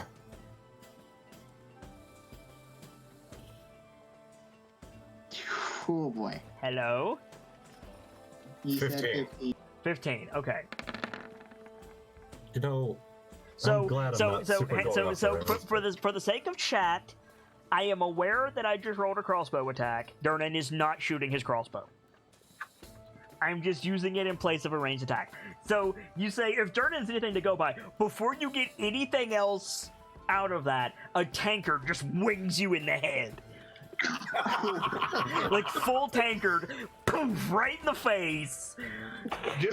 Just for reference, a full tankard weighs like Oh yeah, no, 5 you're pounds. taking another 5 points of bludgeoning damage. Pierce is Oh, gonna now you yell probably after smell like Durnan, beer. Thank you. He's gonna yell after Durnan, thank you. I think he looks at Lawrence and he goes, "You're paying for that." Lawrence would absolutely just slide another gold. Cool, over, yeah. Just like, There you go. What is Yep, he paying no, for? no. So yes, so you come back down, Rockham, to your brother on the floor with a busted nose again, covered in beer. Is he alive? I think. Are you still Okay. up? Mm-hmm. Yeah. I'm just at 5 health. So Alright, well, maybe you shut the fuck up. I'm gonna assume somebody just winged him over the head or something. Yeah. There's He'd a like- tankard. There's a tankard laying nearby on the ground. And Do we need to Well, get Sock a necklace of indoor voice? Yeah. Right. By the way, Sock, it's your turn. maybe he needs Maybe. to just, have mute cast on. Yeah. So Salk goes up to have a bath, and the rest of you are down around the table. Oh, I wanted to finish my thought. Okay. Go ahead. Go ahead. Oh, Well, he said he'd quickly grab his nose and like to stop blood because you said I have a busted nose. I assume that means I'm bleeding too. No, you have a big red swollen. You got punched in the nose, and then you took a tankard to the face. Your nose is swollen. Okay. Well, he'd go anyway. We should just need to use some money and some good beer, liquor, whatever. And this guy may know how to get us to, looks at Braden, where we want to go. where's that? I'll sit back down where I was sitting earlier. I think Braden goes, "I have a map to the red light district, mate." That's not, no, other spot we want to go. The vault, the vault. How Right. loudly do you Red say light the district. vault? Oh god. He's learned his lesson, and How he- loudly do you say the words "the vault"? rather quiet. Okay. 'Cause Because he's Gurney is learned his actively lesson. listening to your conversations. Why I ask? It's more of the vault, Braden. The vault. There you go. Okay. So Braden rolls his eyes. He goes, "The place I want to go is a bath. Now either you go or I go. Which is it?" Let me just he unravels like the bear thing and sets it down on the chair he was sitting in and Mhm. walks off. Okay. So the rest of you are now sitting around the table. So I have to do this thing tomorrow. or Don't it's not gonna- die. I won't. I hope. What are you I doing? almost did today. What are you doing? I need to go to Blackstaff Tower tomorrow. So Braden goes. Braden says what everyone's thinking. What the hell's a Blackpath Tower? Yeah. It's I mean, probably except for Lawrence because Yeah, you know that it's the big magic-y thingy. Yeah. it's one of those city landmarks. Aye.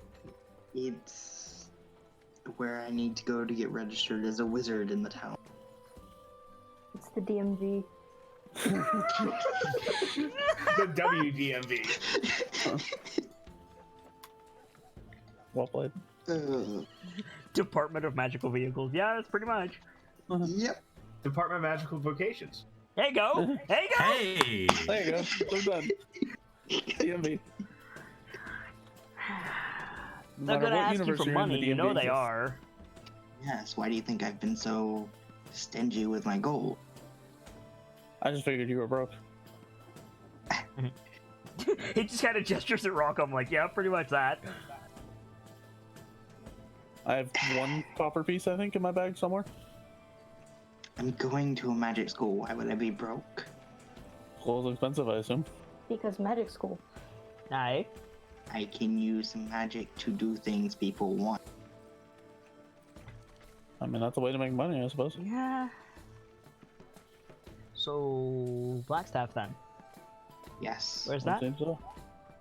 I don't fucking know. We should find out. So I think that. Brayden just like gestures Lawrence over like, "Oi, come here." Lawrence just sigh like, God damn it, guess I'm needed. Yeah, you go over with your Yeah, moonberry I can go juice. over. Yeah, Yeah. and yeah, go ahead, Connie. Connie pulls out the map she bought. Let me tab Where's the over DB to the map of Waterdeep. I'm never not calling it the DMV from this point on. Just one. Right. Blackstaff Tower it might be hidden. Let me make sure that it's not hidden. Oh, good, you guys can see. Just pinged. Great. Where is it? Please tell me that in the front of the building there's an excruciatingly Excruciating the lines are- line? No. Because you can't get into the building if you're not invited or magical. Oh yeah, the Halls of Justice. I'm familiar with that place. Mm-mm. Yeah, we're giving that place a wide berth, thank you.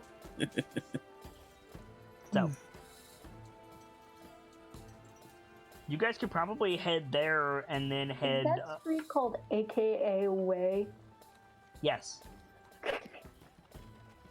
You guys are currently in the yawning portal, Mhm. and you could go to Blackstaff Tower now, but you've only got like an hour or so until lunch with Ember Canave. And I Lawrence think is we're- gonna be heading back like early. Okay. Which means once showers are done, we should probably get going.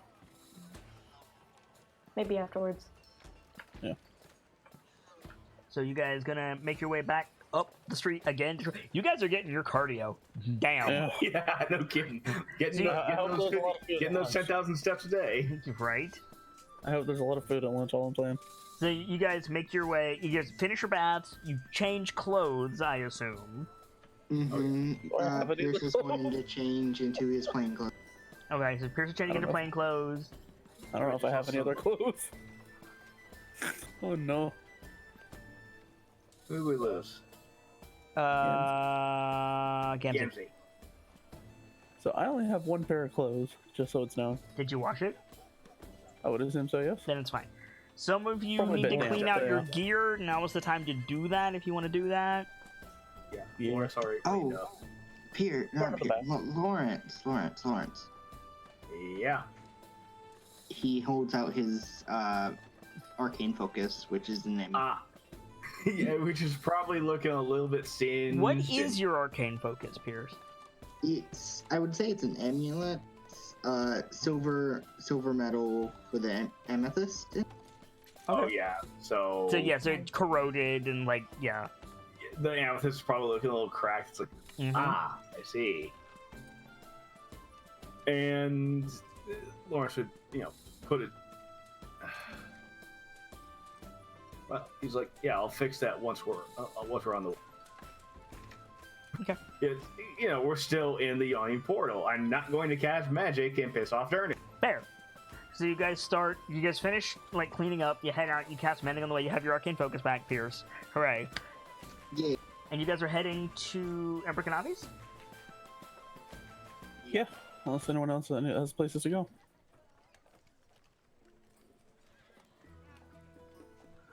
So, by the time you guys get back to Troll Skull Manor, which is the entrance to Troll Skull Alley, you don't need to roll perception checks for this. There is smells coming out of Troll Skull Alley, the likes of which 5 of the 6 of you have never smelled before. And Lawrence is probably drooling. Because I imagine the Steam and Steel is at the beginning of the alley. So you guys go down from Troll Skull Manor, and yeah, you see the Steam and Steel. Some of you have been here, some of you haven't. What you see, however, is Embrick, the Fire Ganassi, in, like... How do I even describe his outfit? He's wearing a lot of silk. Let me put it that way. He's wearing... Silk's probably a good start. He's wearing, like... I don't know what the style of trouser is called, but he's wearing, like, silk trousers with a silk vest that's open in the middle, so you see, like, his... like, the runes on his body. He's wearing a silk... let's call it what it is, turban with, like, a purple feather coming out of it. Most of his clothes are purple. And those shoes that the end curls over in. And he's beating the ungodly hell out of an expensive-looking silk carpet. It's, like, on a line, it's dripping water, and he's just taking a fucking stick to it when you come down the way. Albie is nowhere to be found. And Lawrence would be, leading the way. So, Master Embrick, shall I take... So he stops, he puts the stick down, and he turns with this big, like, painful smile on his face. Like, his eyes are screaming, and he's got the big, the big smile on his face. And he goes, Lawrence, my dear boy, you're back. Don't go in there. Don't go in there. Don't do it. And no. And Lawrence was like, no, we are staying out here, damn it. I No see way, you've what's brought your wrong? friends. Welcome. Lunch isn't quite ready yet. Don't go up there, whatever you do. And Why not? What's wrong? And Lawrence would be like, no, don't ask, trust me. do I have Embrick's surname? Wait a minute. What is your surname, friendo? It doesn't. I don't have his full name. Fuck. Okay, I guess his full name is Embrick. He says, my name is Embrick, master of, well, about 40% of the Steam and Steel. At your service, I can craft you some of the finest weapons in the entire city. At my illustrious apprentice's assistance, of course. I am the one who invited you for lunch, if you can't see. It, like, raises the turban a little bit, like, it's me, the guy from the tavern. What's wrong with the rug he's holding? Is it dirty? It's currently dripping water. It's, like, hung over a line. This huge carpet is, like, flipped over a line. It's soaked completely through. It's, like, yeah, there's a puddle of water around his feet, and he was just beating it with a stick.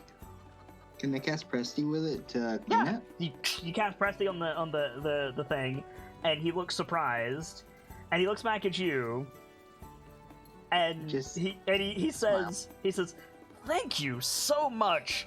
Now I don't have a choice but to go back inside." I mean, I hold up. I don't do anything, but I Wait. just hold up a water skin. Can I mean, you can Presty? soil it again if you want him to. Yeah, I was gonna say, can Presty do It that? wasn't soiled in the first place. It was just wet. Yes, but if Can- it's soaking, that probably means he had to clean it recently. Not necessarily. Did- Can Sockham just raise his hand and on? Do I don't know the you word. make it? Re-wet Do you on make Presty? it dirty? Do you make it dirty? Well, I I just want to make it like re-wet, not dirty it. I don't think have a water skin. I don't think you can use Presty to create water. That's a separate spell. I mean, That's why I'm something- holding up a water skin. Yeah. Something being wet is like it being dirty. It's just It's a separate Depends. spell. I can't control that. Yeah. There is a spell for literally making water. So So Embrick says, damnedest Can I- thing. Can I soil it with dust? If you make want it to really- throw dust on the Oh. rug, you can. Make it I'm gonna really get dusty. kicked out. I mean, You're gonna pick up a handful of dust and just like throw it on the rug. Well, I wanted to like specify the kind of dirty that No, Presty did. if you cast Presty on it, you cannot control how you soil it. It's okay, just soil. then never mind. Okay, so Embrick says, damnedest thing. It was covered in honey for some reason. Oh no. and Lawrence would just do that slow head turn to look at Rock. I'm behind Sockham. I am going Where's to murder you. Where's the dog? beside me somewhere. Okay. Either side. The dog is probably lapping at the water at this point. Okay. Mm-hmm. Lawrence, did he? Right now, you are both. on my Did shit whom list. do what, my dear boy? Oh, nothing, sir. I He was dearly asking Lawrence. apologize. He was looking at Lawrence. Lawrence is the only one he Oh. calls my dear boy, yeah. It's a long story, Master Embrick. I do apologize. I will explain later. Is there anything we can do to occupy our time for the Yes, moment? put me on the next boat to Port Nyanzaru. He glances back at the building. Well, if you're And serious, Lawrence just step closer to Master Embrick, just like, that bad? Why do you think I'm out here? What's Is there the problem? no? I mean, you know, she My wouldn't be- partner, He wouldn't be. the wellspring of life for my eternal happiness is cleaning. I can help. I'm certain that you can. Pierce, What? Pierce. Read the room, Pierce. what room? We're outside. And Lawrence would take a breath, just like, well, how about we explain what we found? Because You were searching for something. First, We were given. business, You know, he- my dear boy. Business first. Are any of you in need of weapons or armor? Metalsmiths, whitesmiths? Want to Do go you turn? cover? For those that are wondering what whitesmithing is, think aluminum, think rings. Household Fine. goods. Yeah, That- finer work. That depends. When the time comes, I have more money. Are you any good at enhancing magical weaponry? So you say, "Are you any good?" And he looks offended. And then you say, "Enhancing magic goods." He goes, rather not. No. However, let me see if I get this right. 1 second. If you want a masterwork item to enchant later, Yeah, could be another matter. Yeah, he says, perhaps you could ask, Rishal at the Bookworm. okay? And Lawrence nods, just like, oh yeah. Well, thank you, kind sir. Also, Yeah, I should say, he just like gestures into the alleyway. Wait, there's a person that works on magical artifacts and stuff around? you're welcome, Pierce. Yeah. I don't know the particulars myself, but I know that Rishal is a member of the Order of Magists and Protectors, so possibly? I see. Perhaps he'll be able to help. And Lawrence kind of just puts his hands in his apron pocket, just if you have the cash. There's a reason I haven't said anything. And so, in Primordial, Embrick briefly says, "Are you in some kind of trouble?" And Lawrence would answer back, also primordial. No, it's just been trying, and things have gotten a little complicated. So Embrick starts like looking over the lot of you. You guys have cleaned up. You're not like close to dead or anything like that. But Embrick is doing that thing that you guys have all seen, at the very least, Connie's grandma do, where he's doing like, okay, who's limping? Who lost their shoes? Who's have you missing an eaten? arm? Yeah, exactly. And he just like Who's been beaten within an inch of their life? exactly. He just takes in the group of you. Notice Sock's nose. Yeah. And he clears his throat. He says, he says it like aside to Lawrence, but he says it in common and loud enough that you all hear him. He goes, "Seems you've had a bit of a worse morning than I have, my dear boy." Apparently, we got gifted the deed to Troll Skull Manor. That dump. Master. Unfortunately, that dump is apparently also haunted, and when it had oozes, it had something in the basement we had to deal with. Avi should be able to help you with that. And Lawrence would glance in the house, just like, Providing lunch goes well, of course. Lawrence, I take back every decision I made today to make your life hell. I'm going to do everything in my power to make this go perfectly. And Lawrence would just do another slow head turn to look at Sock like, you almost got me killed. Embrick is like I a am not talking to you right 6'4" fire ganassi that looks like he's carved out of volcanic stone. And you have the audacity to say, hey, I'm gonna fuck with your adopted son. He gives you this look. His eyes turn gold. And he just glares at you. And Harmless mischief, I assure you. There's a reason I'm just not looking at them and just petting Caro and just pretending to be innocent. Are those two related? Twins, actually. Mr. Emmerich, unfortunately, they are. Striking resemblance. And the Would you whole permit me to spectrum commission a resembles- bust of the two of you? I'm sorry. That's oddly what? specific. metalwork. Woodwork, Would actually. you like some- I thought I would talk to. Let me get his name. I thought I would talk to Fala at the Corellian's Crown. A bust of us? Do you really think Wait, we're... is Fala? Hang on. There's a woodworker. Hang on. I might have that wrong. It's not. No, it's not Fala. I apologize. It's not Fala. It's Talus. Talus. Over at the Bent Nail. If that's something you would want, then sure. Wait, a bust of us? A bust is usually reserved for the rich, the famous, or the good-looking. Are we really that good-looking? It would. It ain't much beyond that. Pierce would do the cough and say no in the middle of it. I think I'm alright. Yeah, and Everett just like takes in the two of you, like holds his hands out to like, you know that thing that the Photographers do. I can only ascribe this pose because I saw Will Smith do it. He like holds both his arms out at a target, and The anybody picture. view it. He's like framing them with his arms. Mm-hmm. Oh, The pic- Yeah. Embrick does that to the two of you, and he the goes, photographer aim. yeah. He goes, well, clearly the two of you are going to be heroes someday. If they don't Stop get it. zapped first. Sockham has this Yeah, moment God. where it looks like he's just had his every dream met and he nearly passes out. If you pass out, I'm letting you fall to the floor. Providing that you can correct that. And he goes to say something else, and the door opens, and you hear Primordial. Lawrence, you hear Avi say, how much longer are you going to be on that Oh! And he switches to Common, and yeah, stepping out is Avi, the water ganassi. He's in, like, he's probably still in his cleaning outfit.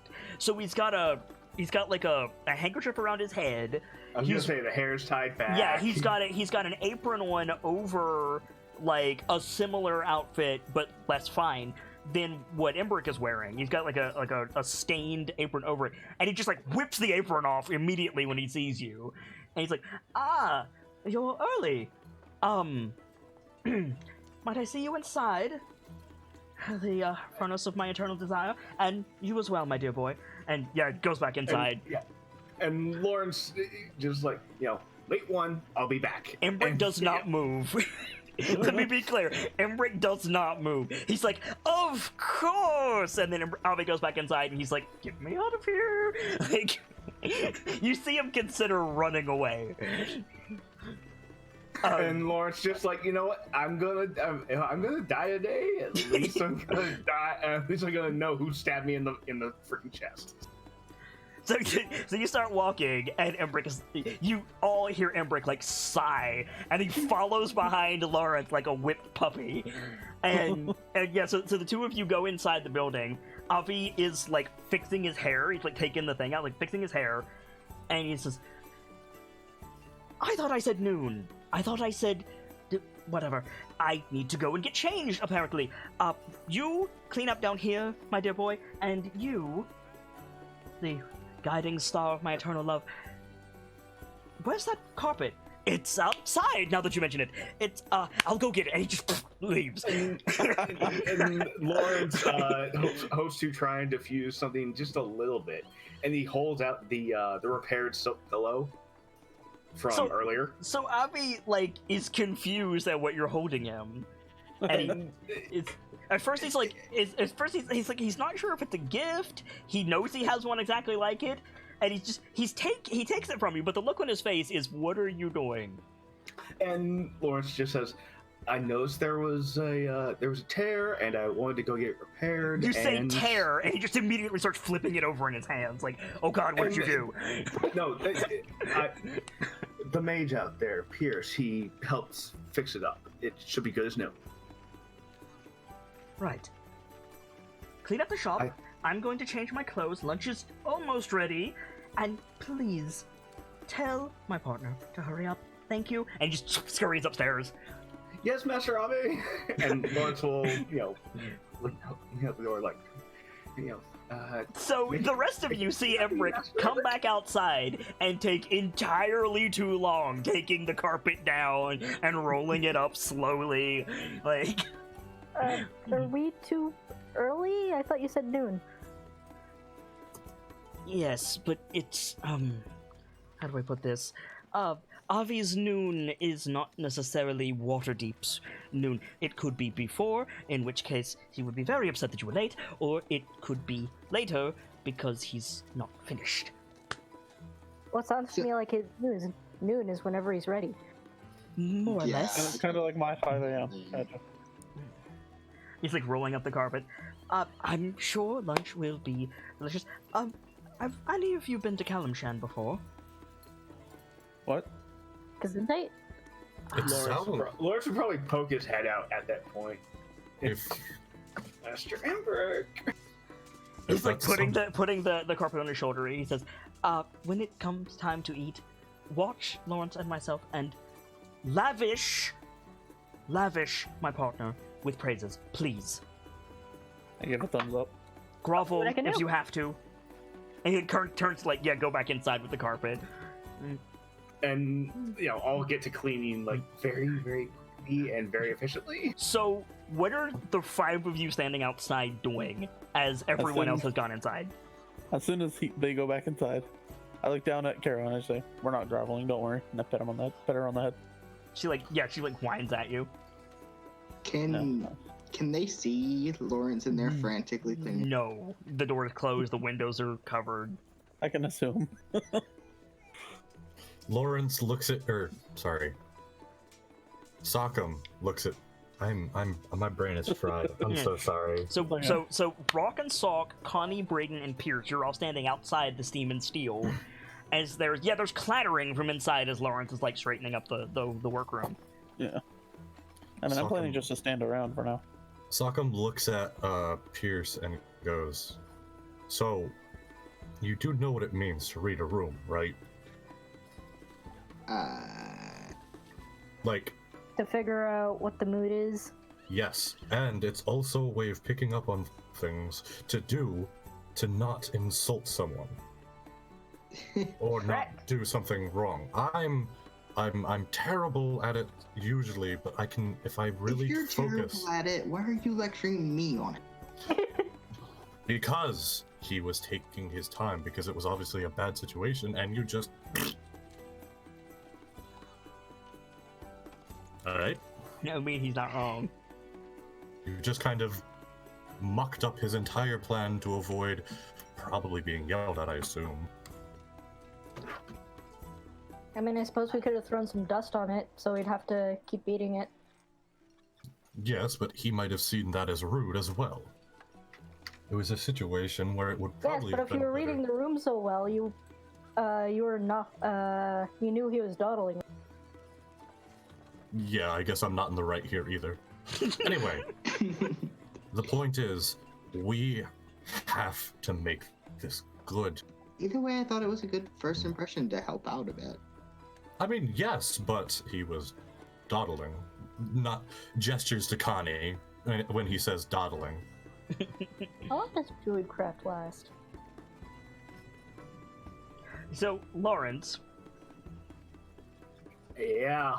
while you're the bottom of the Steam and Steel, the lower floor is like a showroom of like finished pieces. So you're moving around hunks of metal. You understand? Oh, yeah. But the whole time you hear primordial bickering of this, like the entire time. Just like, you don't know what the hell Avi is doing. Embrick is trying to get him to quit obsessing, and Avi's like chewing him out because it's like you clearly hear at one point like, these are Lawrence's friends. Everything has to be perfect. Like, so yeah. And let me guess, Embrick's explanation is, if they're his friends, they are not going to care. Yeah, like they're trying. He's trying. It's not They're his working. friends. They're not expecting perfect by a mile. So, but you do eventually hear them start to come downstairs. Do you finish with the showroom? I mean, I was asked by Master Avi to So clean things up, and I'm doing just... we see Avi. He's changed clothes. He's in an identical outfit, like colors and everything, to what Embrick is wearing, but he's not wearing the turban. Only Embrick is wearing the turban. And he comes down and he like sweeps his eyes around the room, and he's like, he opens his mouth to criticize something, and Embrick just grabs his hand, puts it at his side, and kisses him. He's like, "No, stop!" Like, and then, while Avi is like catching his breath, Embrick like sweeps over to the door and opens it, and he says, "Welcome to the Steam and Steel." And Avi's like, behind you, Lawrence. Like, "No, we're not." And it just like throws his hands up as Embrick invites the rest of you inside to a metal shop. There's like shields on the wall, there's suits of armor on dummies, there's like ingots stacked in a corner, there's various projects that have been organized, ? And you see Embrick and Avi in their finery. The room smells fucking amazing. I don't know what you're cooking, but it smells amazing. And Embrick says, "I've already introduced myself. I am Embrick, master of the Steam and Steel. I can forge any weapon your heart desires. And if protection is more your game," and he gestures, and Avi, without missing a beat, just goes, "Perhaps I can be of service. The wonders that we craft together can keep you safe from whatever lurks in your nightmares. Can we take your order, perhaps?" I'm just standing there stunned. On a day where you honor us by inviting you into your home, I could never dare request your services. So you say, "I could never dare," and Embrick has moved behind Avi, and he just starts shaking his head like, "Say, order something." Please, for the love of shit. What is that smells so amazing? That would be really good. That would be luck. Is the dog coming in with you, by the way?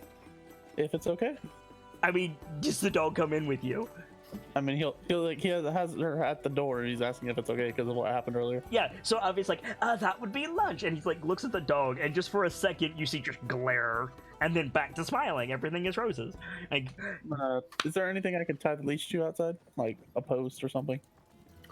And Avi turns, "Lawrence, my dear boy, take the stoic, finely bred animal companion over to the forge. It shouldn't be hot, and tie it to a post nearby, or I don't know, take it off back and beat it." "Yes, master." And, Lawrence will take Carol's leash and there is a hopefully lead her out. Yeah. Just for a second, there's a tug and he doesn't let go. Then let's go. Okay, so Avi's like smiling at the rest of you. It's like, "Can we interest you in business before the pleasure of?" And Embrick breaks in, "My partner's fabulous cooking." Actually, there is something. Avi immediately goes over to the till. She's like, "What can I get you?" With such skill, I'm assuming you can work with silver. They nod. Well, you see, Pierce's focus just recently came in contact with some not so savory mold things, and You say mold, and Avi's face falls, and Embrick is like, "No, it's okay, it's okay."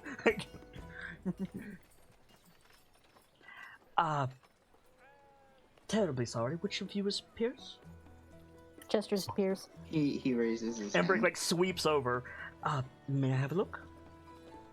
He takes the amulet out from underneath the shirt. Yeah, he takes it and looks at it, flips it over a few times. He looks at Avi. They share a glance. He says, forgive me. We would be honored to make you something of this quality, but it seems to be in repair? I thought the focus got... He, like, holds it up, and it's like, yeah, it's fine. Yeah, I did it on the way over. Oh, shoot. I'm sorry. I missed that detail. I wouldn't have said anything then. I mean, it's fine. It's a good scene. Oh. I thought it was... Is there any way you could put a protective coating on it? Against stain and weather, certainly. Against mold, less likely. For Thank a you few anyway. dragons, a silver dip wouldn't be much. No, I can just press it. As pleased as you, he offers it back to you. Really, Take it. really quickly, Sockham like whips out his shield and says, "You know, despite what I said and all the things I've heard about your amazing works, I can't help but ask, once I do gather some money together, what wonders could you do with my shield?" So Avi says something in Primordial as you're coming back in, Lawrence. You hear Avi say, "Bury it in the back garden, if you like," and Embrick in Common says, I don't recognize that maker's mark." He takes the shield from you.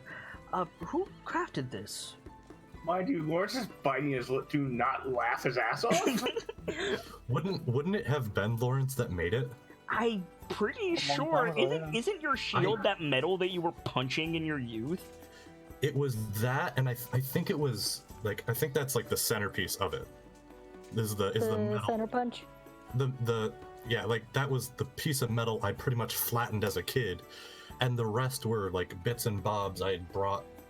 Right. So along it's with- it's this piecemeal, like, Homemade. yeah. So Embrick is he's like turning it over in his hands. Like, where did you find such a relic? Avi's Well, trying not to laugh or scream. You're not sure. Most of it is, well, my doing. Avi it's is a immediately all smiles. It's a capable shield, but it's made I'd of. rather. He hands it back to you. I would never dream of sullying such perfection. Now, if you're looking to Insight. I understand it. It doesn't look perfect. Lawrence did what he could with the pieces I gave him. And both at that point, both of them look at you like, what? Lawrence like confused too. It's like, wait a friggin' second. You ain't gonna throw me under the bus on this one. Though he couldn't do anything because I gave him such poor materials. Of course. If you're looking to, I hesitate to say improve, he gestures as, we have wonderful protective steels in stock. He like takes you over to the wall of shields. My God, these are beautiful. And that's not even him like doing the whole. Yeah. But like in your ear, you hear Embrick go, "That's good. Keep it up." Just like. Just as quietly he goes back. That one wasn't an act. These are beautiful. I know, we do good work. Well, he does good work. He is good. Anyway, lunch? And Avi says, I believe we're still doing business. And Embrick is like, right, of course, business. Can I help anyone else with anything while you're selecting a parcel? And you hear Avi go, gift? And Embrick goes, gift? Of course. Take whatever you like. And even Lawrence is kind of eye twitching and like, oh, are you fucking kidding? I'm watching Lawrence on this one because I don't want to like destroy the house. It would be respectable to give a gift to the group. If you want that to be a shield for Sock, that's fine. It wasn't an offer for all of you to take a suit of full plate. Yeah, this is, Gotcha. But something small, they're not gonna complain too. Oh no, they're gonna complain. You're never gonna hear the end of it. The respectable thing to do would be like, oh, we would never impose. But like, if you guys want to take free shit, they're offering it. not from these people. They terrify me. And Rock. I mean, Sockham, you're still on Lawrence's shit list. Oh, you don't matter. It's them I'm terrified of. Sockham just, is like- visibly sweating. Sorry. Mm-hmm. And he's kind of like lightly turns. Like he makes it look like a good show, like he's really looking, and he says, "You know, I could never bring myself to take one of these without paying. It's just not right. This level of craftsmanship." And Brick winks at you. I may be a simple boy with I'll wiggles be the steps shield out from around. behind the till. Simple nothing. Clearly, our dear Lawrence has fine friends. And you know, Now- Lawrence is probably behind everybody, right? Yeah, No. you're at the door. Yeah. I No. mean, Lawrence would noticeably cringe. Now- what- now- Where's Embrick standing?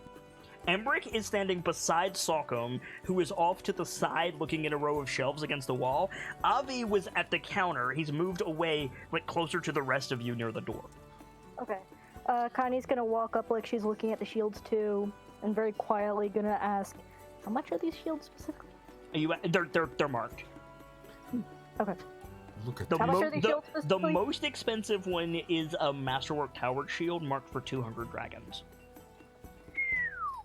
look at these. sorry, whistle. God, The average is like 35. look at these shields. They're beautiful, and the price. I may actually be able to build some money up to buy one before we leave. Before we leave, Are you kidding me? Do you know how hard it's been for me to find a job around here? I've been trying to sing for like a week. You've been It's here been 3 a days. good- like, Been here, like, I was gonna say like He- he knows, maybe he's- 2 days. He knows he's exaggerating on purpose. Mhm. And I have I thought you meant leave the shop. I was confused there. Avi is, by the way, Avi is available to help anybody else who wants anything. I have 1 copper to my name, so I'm not gonna insult them. I have mean- Sorry. You could take it out of Lawrence's pay. He will murder me in my sleep with that like copper wire or something. I'm not gonna do that. So what do you what you want to pick up a shield, Connie? What kind of shield does Sock have, other than It's like Slapjack? a buckler, isn't it? It's a medium like Viking shield.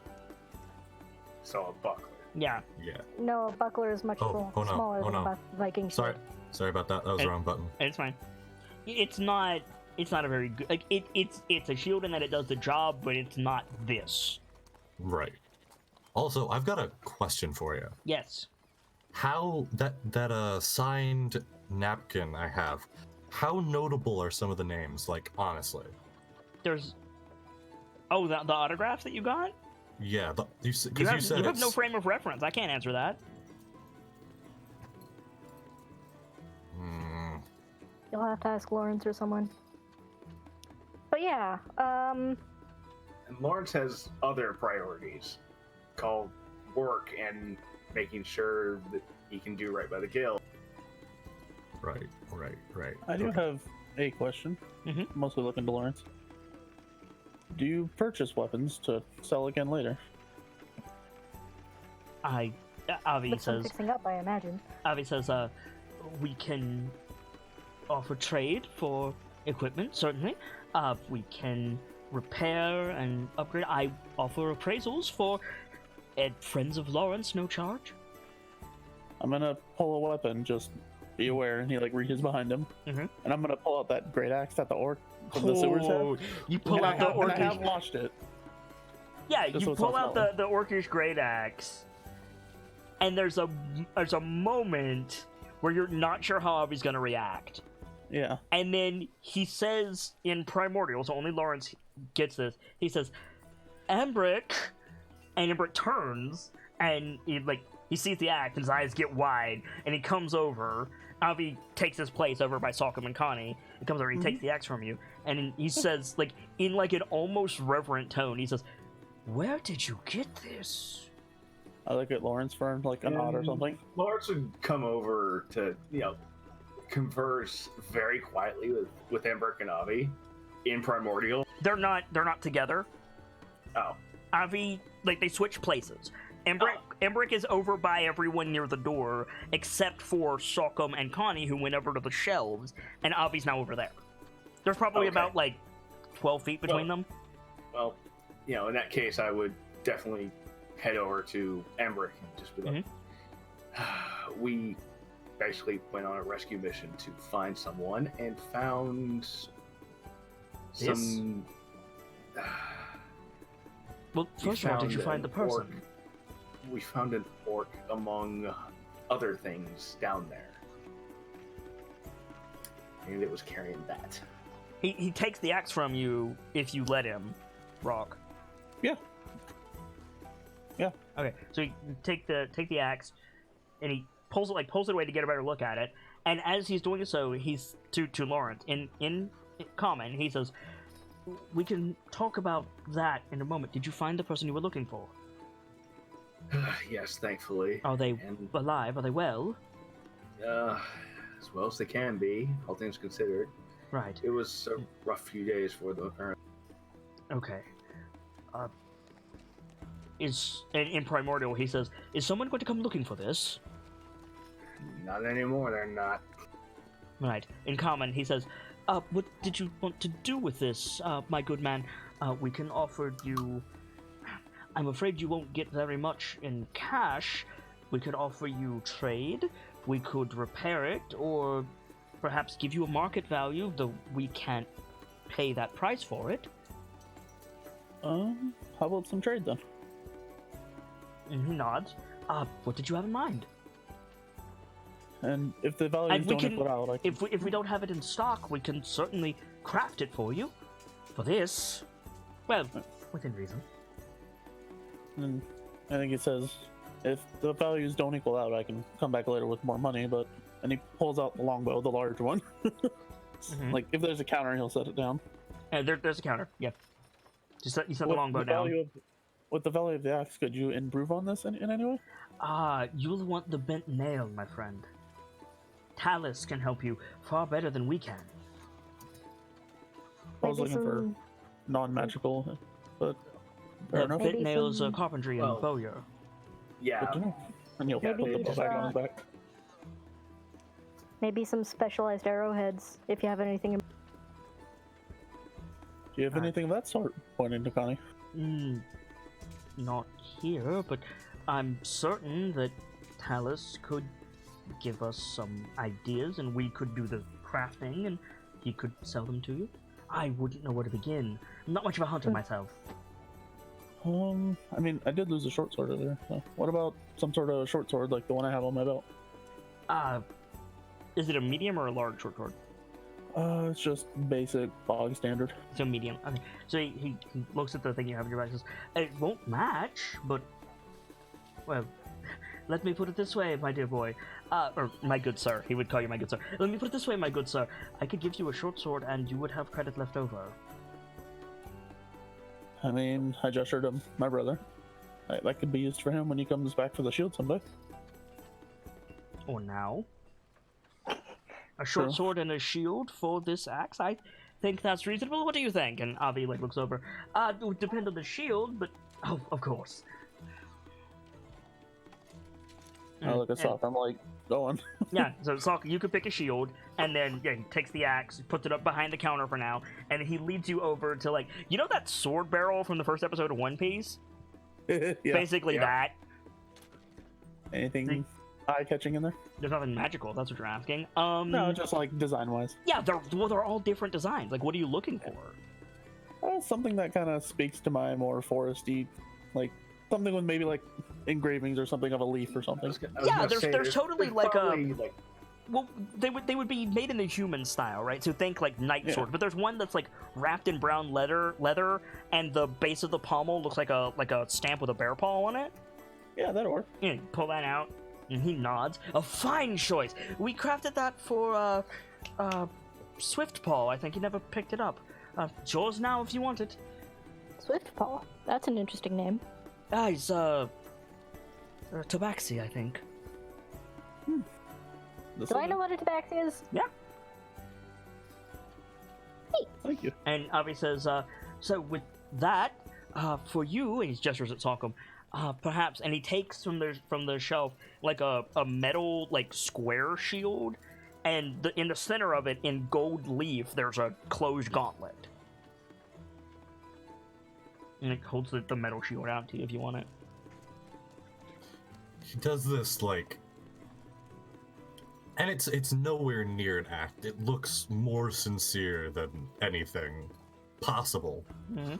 He reaches out and grabs it and looks like he's just been given the deed to the universe. So it doesn't reflect light. It's like matte iron, and it's a square. I'll try to draw this. Bear with me, because I'm gonna suck at this. But imagine it's a rectangle shield, right? And it's got a raised border all around it, but it's matte. It's like worked iron. It's not like shiny. And then in the middle, like here, there's another square and then a gold leaf image of a closed gauntlet on it. Why? I just meant like he's looking at it like he's been handed something. I'm more just letting you know what it precious looks than- like if you want it. Yeah, he totally takes it. The gauntlet. Oh, sorry. He totally takes it, and he's just, this is amazing. Thank you. So what does your current shield grant you? I believe we said it was like 4. We said it was 4. Shouldn't be 4. Just to That's a clarify, lot. this isn't going to get confused for Order of the Gauntlet stuff, is it? It was probably made for someone in the Order of the Gauntlet. Ah. So, yes. But you're not dressed like a dude, so it's fine. But I wanted to make sure it wasn't like official stuff. No, it's not official, no. Cool. So this shield Like will give you equivalent plus... of fan This shield will give you +3 armor class. And make a note, it will bear your weight if you stand on it, because it's solid iron.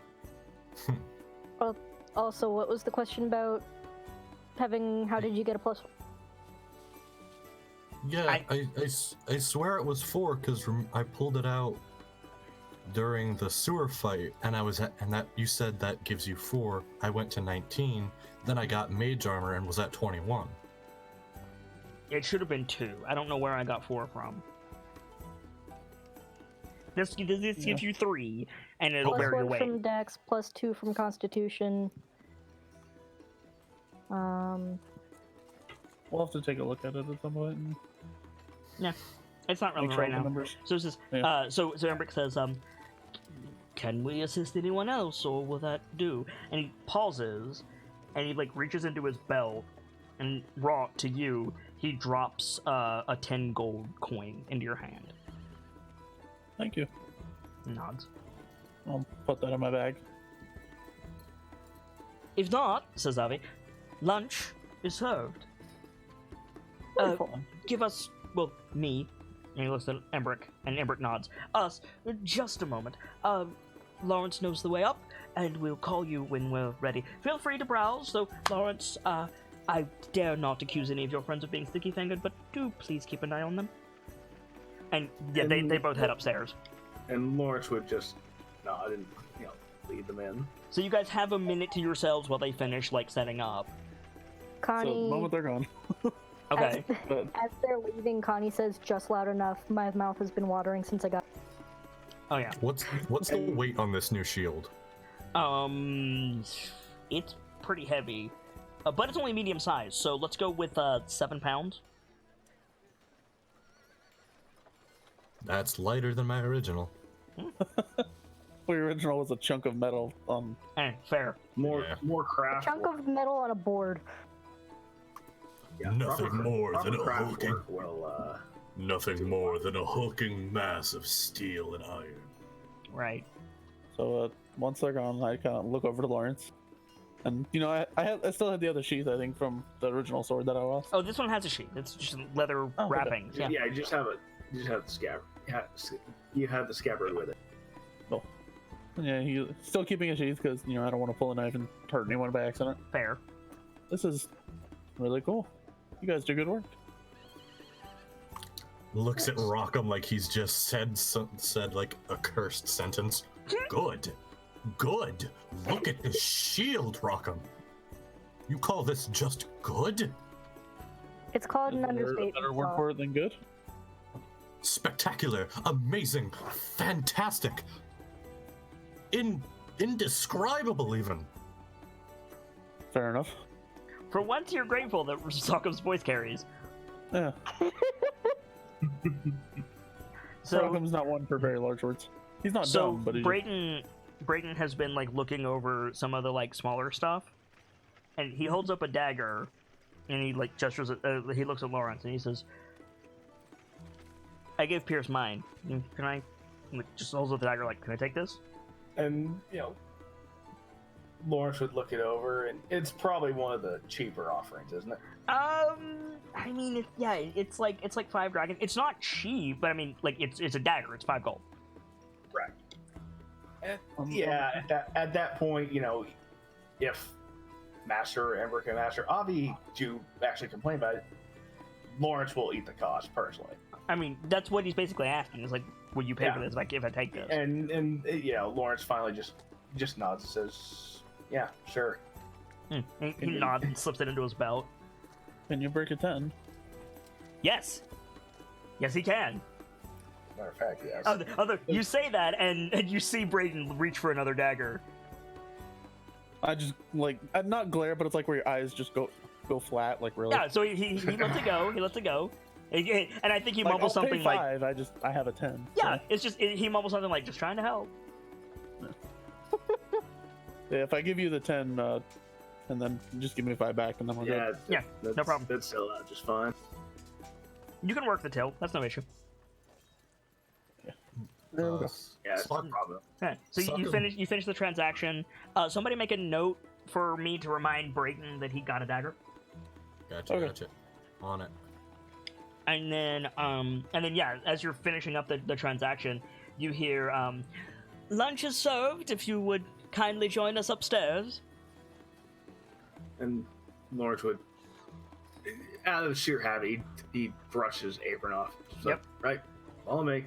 So you guys all head upstairs, and the room that you were in before, Ronk, this the window is open now, so you get the sunlight coming in. Well, it's kind of a dreary day because it's Waterdeep, but still, sunlight streaming in. The cushions are all laid out. There's incense burning. There's candles fucking everywhere, and the table has been corrected, and it's full of appetizers. It's full of Mediterranean, North African, and Middle Eastern appetizers. So there's a bowl of nuts. There's a hookah. I know Probably that's some not technically an naan. appetizer, but there's some naan. There's a whole bunch of different stuff with which to use the naan on. Bowls of various things. You can't identify half of it. What's I- non? Sorry? It's Indian flatbread. Yeah, flatbread. Oh, okay. Think pita bread. Huge thing of Beer huge and thing a of little flatbread. Naan, roti, and pita bread are all Mhm. basically the same sort of thing from different areas of the. And Embrick is seated at the head of the table. Avi is nowhere to be found. And he just gestures you in and takes the draw from the hookah and then holds it out to the first person in the room. And Connie seems confused. Lawrence would obviously take a poll. Okay, make a Constitution saving throw. For the record, I doubt this is the first time he's tried this. Okay, but you've also seen Embrick do this before. He's a fire ganassi.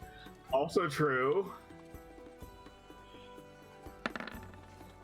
Okay, yeah, so you're fine. So both Embrick and Lawrence exhale a stream of smoke at the same time. And then who do you pass the wand to? Oh. Choices. Probably great. Okay. Or at least offer. Yeah, I don't think Brayden will take it, but I think he'll quietly to Embrick, he'll be like, "Can I say no?" And then Embrick will chuckle and gesture for him to sit down. Can I take a guess at what it is by the smell? Yeah, make a use your herbalism kit off of int.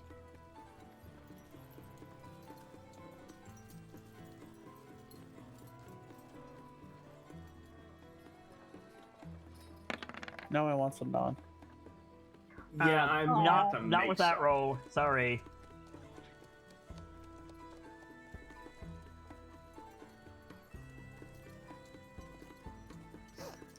So the rest of you like file They're in. definitely not mint. Sorry. like, we should have Connie lost Gansey. talking out loud. Okay, Connie, what are you gonna do? See, now she's curious, and she's gonna take a pull if it's offered. Okay, so you take the wand, you take a pull from it as you sit down. Make a Constitution saving throw. I'll probably try after Connie, unless she like dies or something.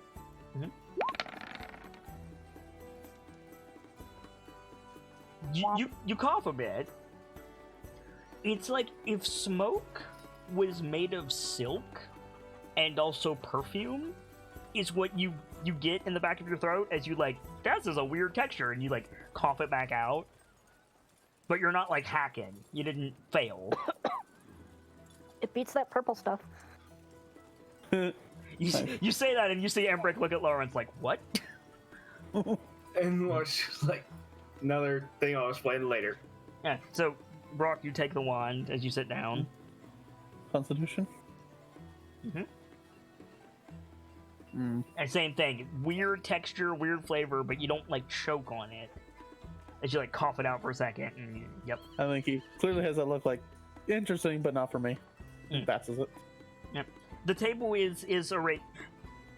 Lawrence, you don't have to make this check, but anybody else, you need to roll like perception to figure out all the stuff on this table. Like there's so much here.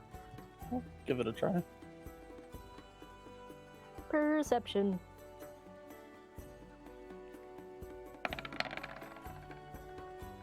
You both rolled really well.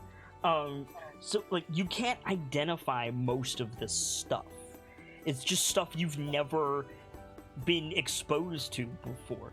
But you can recognize, oh, that's like ground up peppers with some other stuff to make it jelly-like. That's a fruit preserve of some kind. Those are some kind of tree nuts. That's honey. Like, but you don't have any frame of reference for what this stuff's gonna taste like. Welcome back, Angie. As you guys, yeah, welcome back. As you guys are like taking a minute to like take stock of the situation, you see very deliberately Embrick take a piece of the flatbread, tear a big chunk off of it, roll it in like a half roll around a couple of his fingers, and then scoop out some of the puree from one of the bowls, and then pops the whole thing in his mouth. I'll try and copy. And Lawrence is totally going for a curry. Okay. Well, the curry's I'm not gonna out yet. This is appetizer stuff. I'm gonna go for just whatever's in front of me. Maybe like some honey or something. Okay, so you tuck into the honey. Man, honey Connie's and gonna nuts try are this amazing. fruit Now, thing Suck you 'em. mentioned. Sorry. You want to go for some of the chutney? It's all Fruit thing. like definitely the twins and Brayden and Connie. Maybe less so Connie. Like you don't have a frame of reference for the way this stuff tastes. Like it's like you've never had saffron, you've never had cinnamon, you've never had like black pepper, you've never had like turmeric. Like you're assailed by all of these spices. It's not spicy in the sense that it's hot. Some of it is, but like it's just your head explodes. Like you've never, in a good way. yeah, you've never had this stuff before. So on one hand, I've Connie is very much enjoying the food. On the other hand, she seems distracted, like she mutters something about figuring out what that plant is. Mm-hmm. I'm just wide-eyed, like I didn't know food could taste this good. So Avi Right? comes It's in amazing.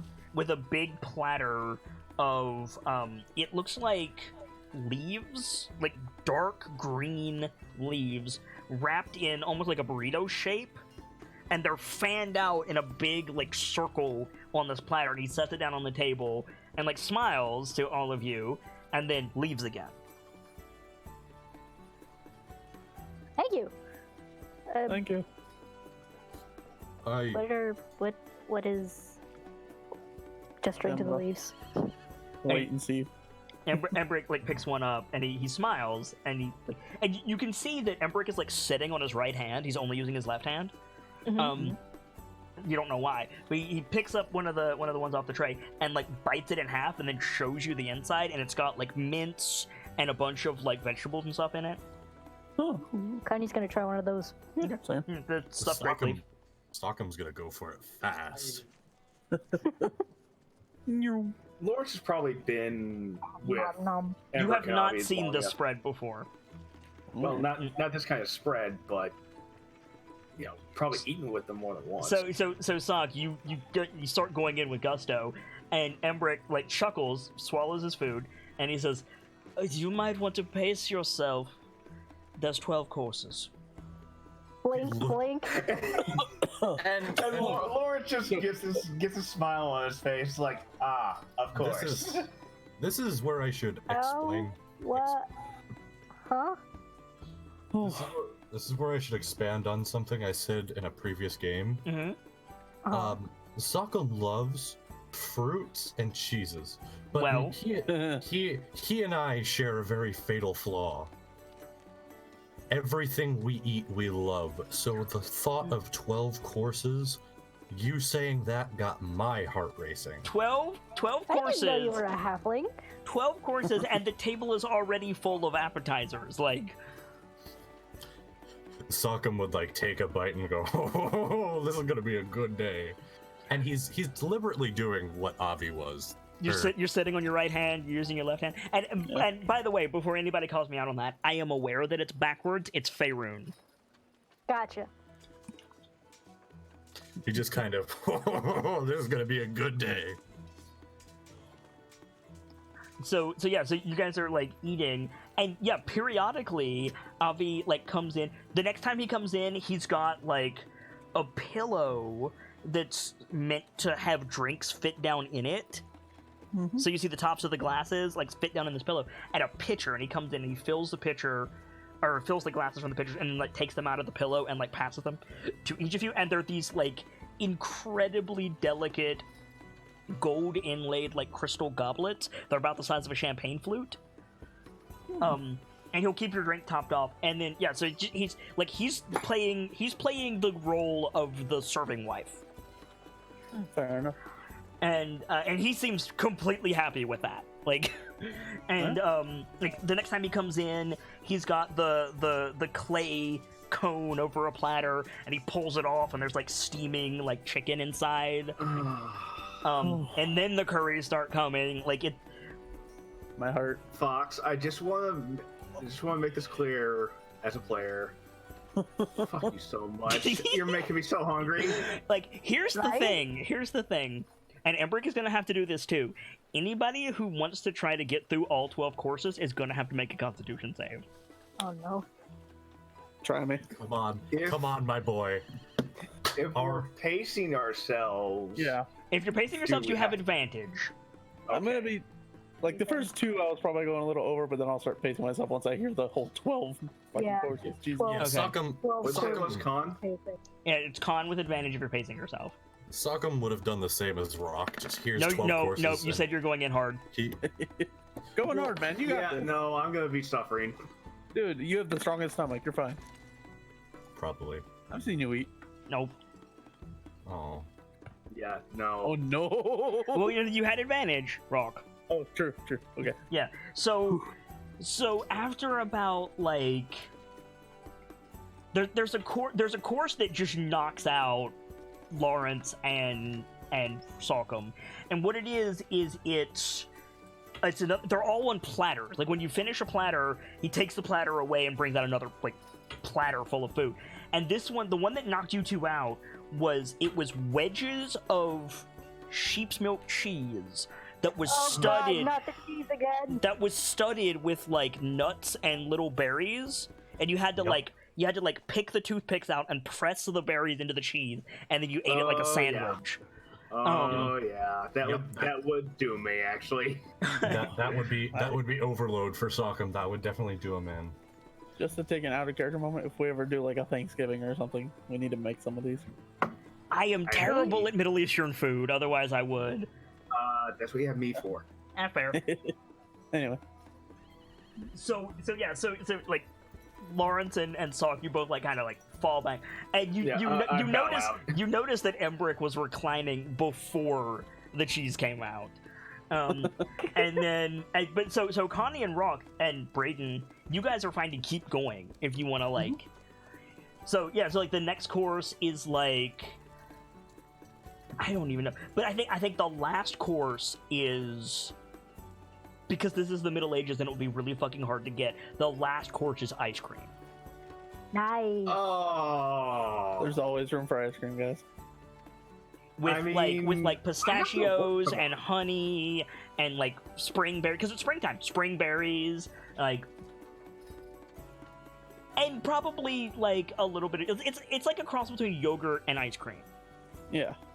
So it's frozen so it's yogurt. more of a, so I was gonna say, so it's almost a custard. Oh yeah, basically custard with like a bunch of trimmings in it. And then once that's delivered to all of you in, of course Avi has these, in gold inlaid ceramic custard cups made specifically for this dish. Avi like sits down and like picks at some of the food and just like you guys just like talk for a bit. If there's anything you want to like talk to Embrick and Avi about, now's the time to do it. Nobody made an ass of themselves during lunch, so well done. Yeah. Connie's being a nuisance about what's in this food because it's all Avi delicious. will tell you Never in encountered these spices detail. before. Avi will tell you in detail about Excruciating yeah. The problem is you don't know because A, he uses the Kalimshan words for a lot of this stuff, and B, even if he like gives you the common word, you don't know what it is. So he's like, "Oh, it's cumin." It's like, "What the fuck is cumin?" Like what? That's why she's taking notes. I think This has been amazing. make a persuasion check, Connie. Okay. This isn't incredibly difficult, but make a persuasion check.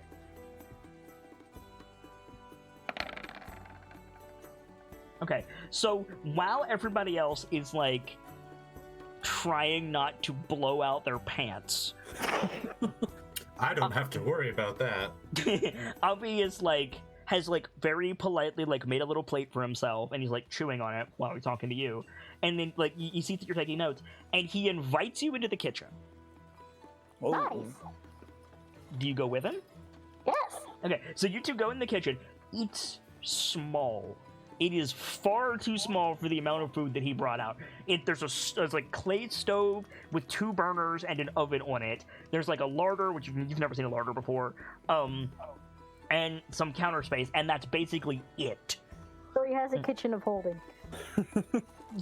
Yes. Oh, that's a good idea. But he does show you on the windowsill there's a bunch of plants that you don't recognize, and he'll talk you through what all those are. And then he shows you a hidden cupboard full of dried ground spices. Nice. So yeah, she's taking notes, what she think might be useful, what is just tasty. Avi is just trying to so jot down, happy. identify- Where's your hood? Probably up, but since, you know, Lawrence's friends, seem like nice people, she might have let it slip at some. Like, what makes more sense in this scene for you to, like, because it's just Avi happily explaining to someone in a similar social situation as himself, because he's basically a housewife.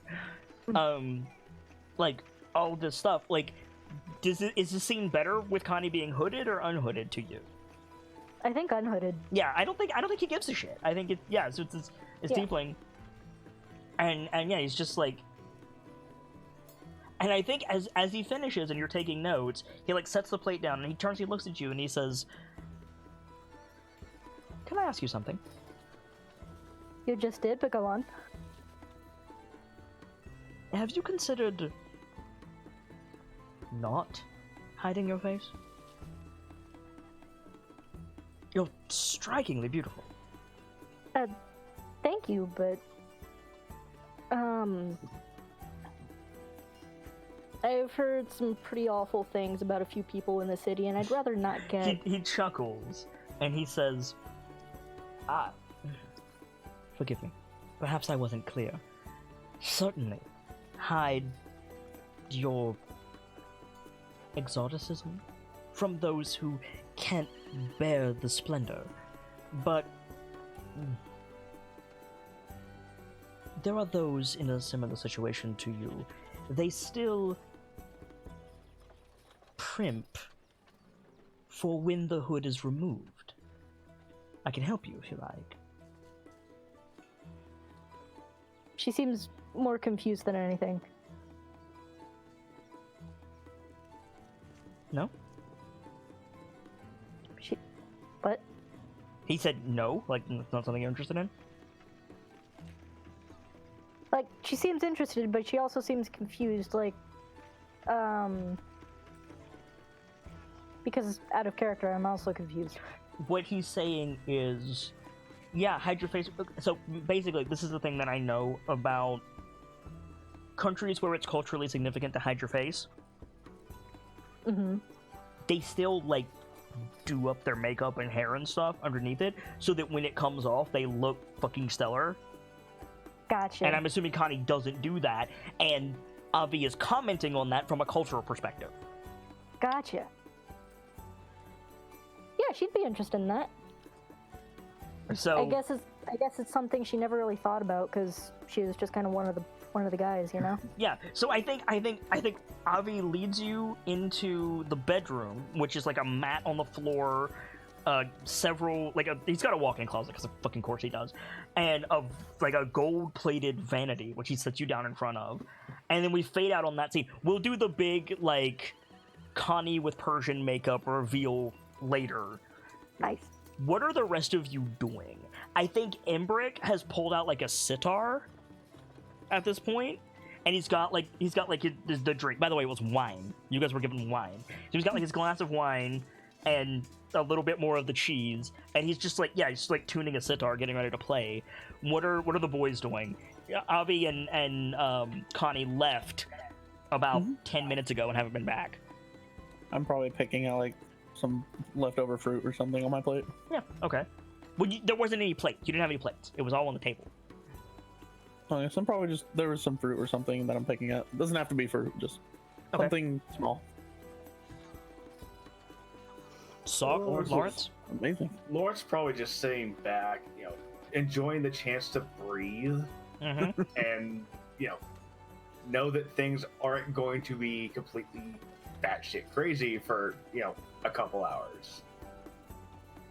Do you mind if I apologize if this comes off as rude, I don't intend it. Do you mind if I ask a question for a moment? You see Embrick glance at the door when you say that, and then he looks back at you, and he says, there's really no need to speak that way when the nourishing rain of my spring's dawning isn't here. I would like to take some food out to my friend outside. They haven't eaten in quite a few hours. You see him look at Lawrence like, you left someone outside? They are welcome to come and join. I'm afraid I don't understand. Do you really think Carol would eat anything from this? I mean, some of the meats or something, probably. Hmm. You see Embrick, like, first he glances at Brayden, and then he looks at Lawrence like, explain? The Yeah, dog, the dog. Master Embrick. The dog. He gestures at the window. That faces the forge if you don't want to go downstairs. And you said there's no plates or anything, right? Yeah. You've been sharing. That's probably why Embrick was sitting on one of his hands.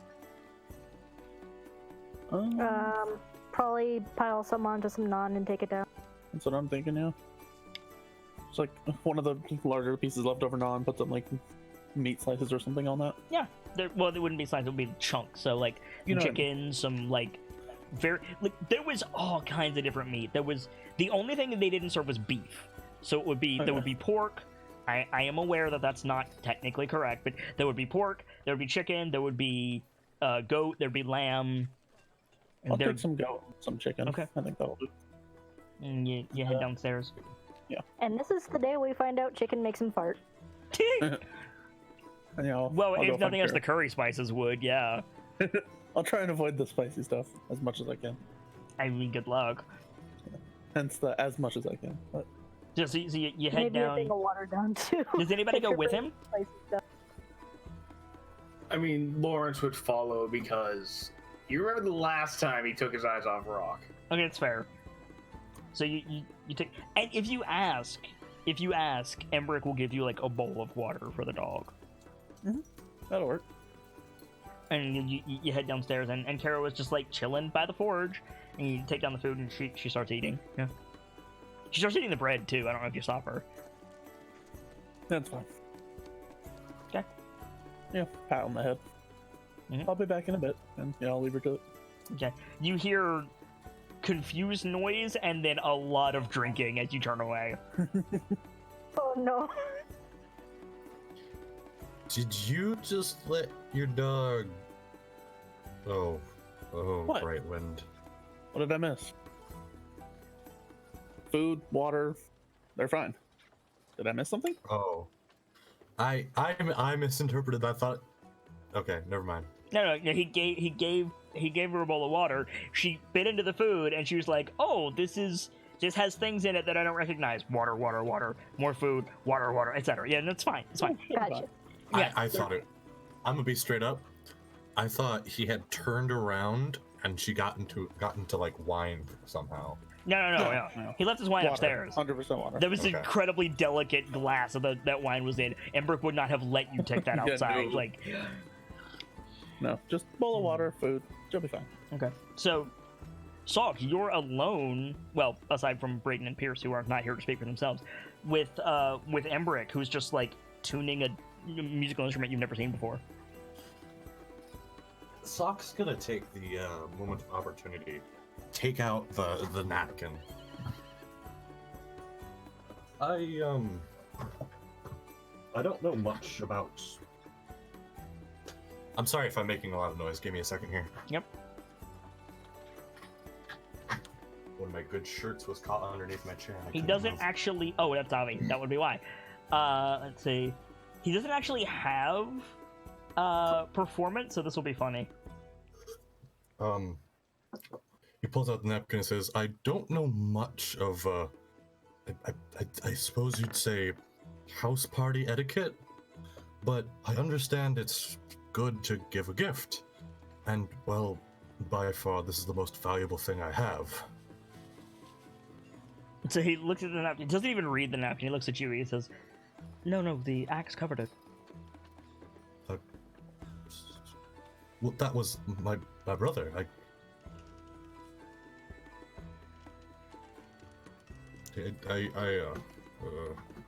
By the way, I rolled for his performance. He's damn good with that sitar. Holy shit.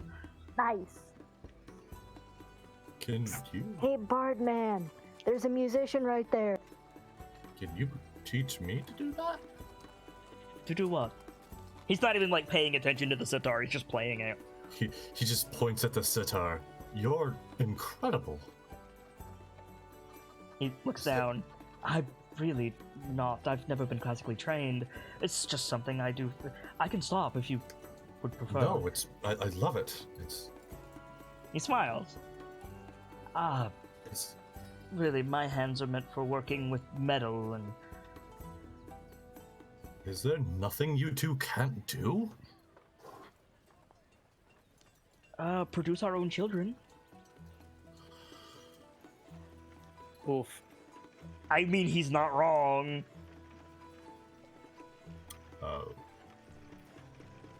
Or did you miss the part that Avi is a dude? Well, no, I caught that. These two are... I love them both. They're my favorite characters in this module. I love them. they are my number one favorite. I'm lumping them as one and saying they are my favorite. And Real talk, the reason that I wanted to do Waterdeep Dragon Heist was because I wanted to play a frickin' Avi. Well then. Yep. Until the truth is revealed. So he It was said, all one big ploy. so you say, is there anything you two can't do? And he kind of wistfully says, like, have kids. I'm terribly sorry about that. I didn't mean to offend. Hardly your fault. Nah, My,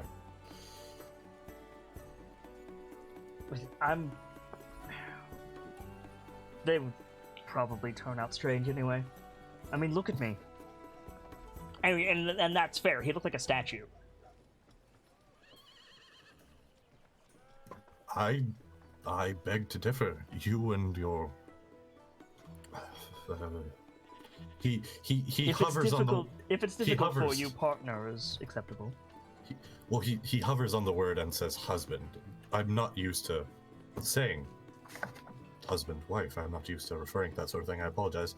I had to No. remember the word, but the way Lawrence and Rock, you can come in at any point. Go ahead, talk. the I'll way give you it a two minute, but yeah. the way you two are, you are already like gods carved out of marble. I can only imagine what fruits such mighty trees could bear. We'll settle. And what kind of fruit?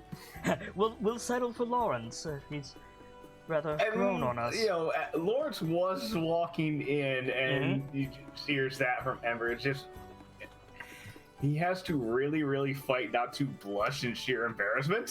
I Does he give my turn pat around on and walk out? Pat on the back. Just the grandpa says, "No, no plan about." Yeah. So Embrick, like, he does that thing that like practiced musicians do, where he had the sitar in his lap and he stands up and swings the instrument to his side in one motion, and with his other hand he just puts his hand on Lawrence's shoulder and just like guides him into a seat. And Lawrence will take his damn seat because just still fighting to not blush himself into non-existence. And he sits back down. Embrick sits back down and sets the sitar aside, and he says, I am curious about something myself. A few things, like, for example, where my husband is presently, but more to the point, what brings you to Waterdeep? Well, Lawrence mainly. Yeah.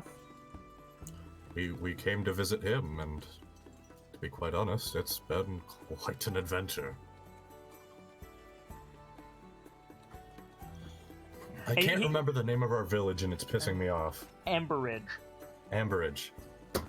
So he like picks up the sitar again. He starts playing it, and he provides like musical accompaniment to you, Salcom, and he says, "Adventure, tell me." And out of sheer like, I guess you'd call it bardic instinct. Make a performance check. I was hoping you'd say that. That's Discord again. Stop opening the wrong tab, Samuel. Did you just call your computer Samuel? No, I called me Samuel because I opened the wrong tab. So, first of all, well done. So you, Gamzee, don't have to go through the whole thing, but for the sake of it, everybody at the table, so everybody but Connie, sorry Connie, like, Salk does a retelling of the adventures that you had in, like, bardic prose and fucking nails it. Like, impressively so. I think during it, Rockham he's like sitting back with his glass or whatever. I think he looks proud. I mean, Lawrence would be looking over like, "What the hell just happened? Yeah, like, Like, where the hell was this? You know, the rest of the time?" yeah, He's wearing a coat. Braden has, like, set his wine down and is, like, nodding at Sog, like, alright, fair enough. And, yeah, you get to the end of the story, and Embrick, like, stops, like, strumming the sitar, and he nods. So what do you intend to do now? Floon is... And he looks at Lawrence, like, where's Floon? Where's Floon currently? Currently still at the Yawning Portal, last we checked. And you've been gifted the property, and like gestures out the window, like right the fuck over there. And Lawrence gets this exhausted look on his face, like, "Yep." Are you going to put us out of business? Not planning on it, Master Embrick. Not by any means. Do you need assistance? I'm sure there's people in Cholskull that could help you furnish it if you intend to pursue that, and We might, once we find the funds. Lord Well- Rainier was here a few days ago. Was Was Master yeah. Embrick. He's already gone. He apparently saw fit to leave town. Any idea why? Only speculation, Master Emmerich. Well, go on. At best guess, dealing with his father. Let's not spoil the moment by talking about Deggolt God's damned Neverember. Yes, Master Emmerich. I'm assuming the rest of you don't know who that is. I've Not put really. it together through The some rather reason unfortunate that, means. and mind you, the Steam and Steel was not big. Like, it's 2 stories, but No. all of these rooms. And so Embrick says the reason we're on this property is because of Dagort God's damned Neverember.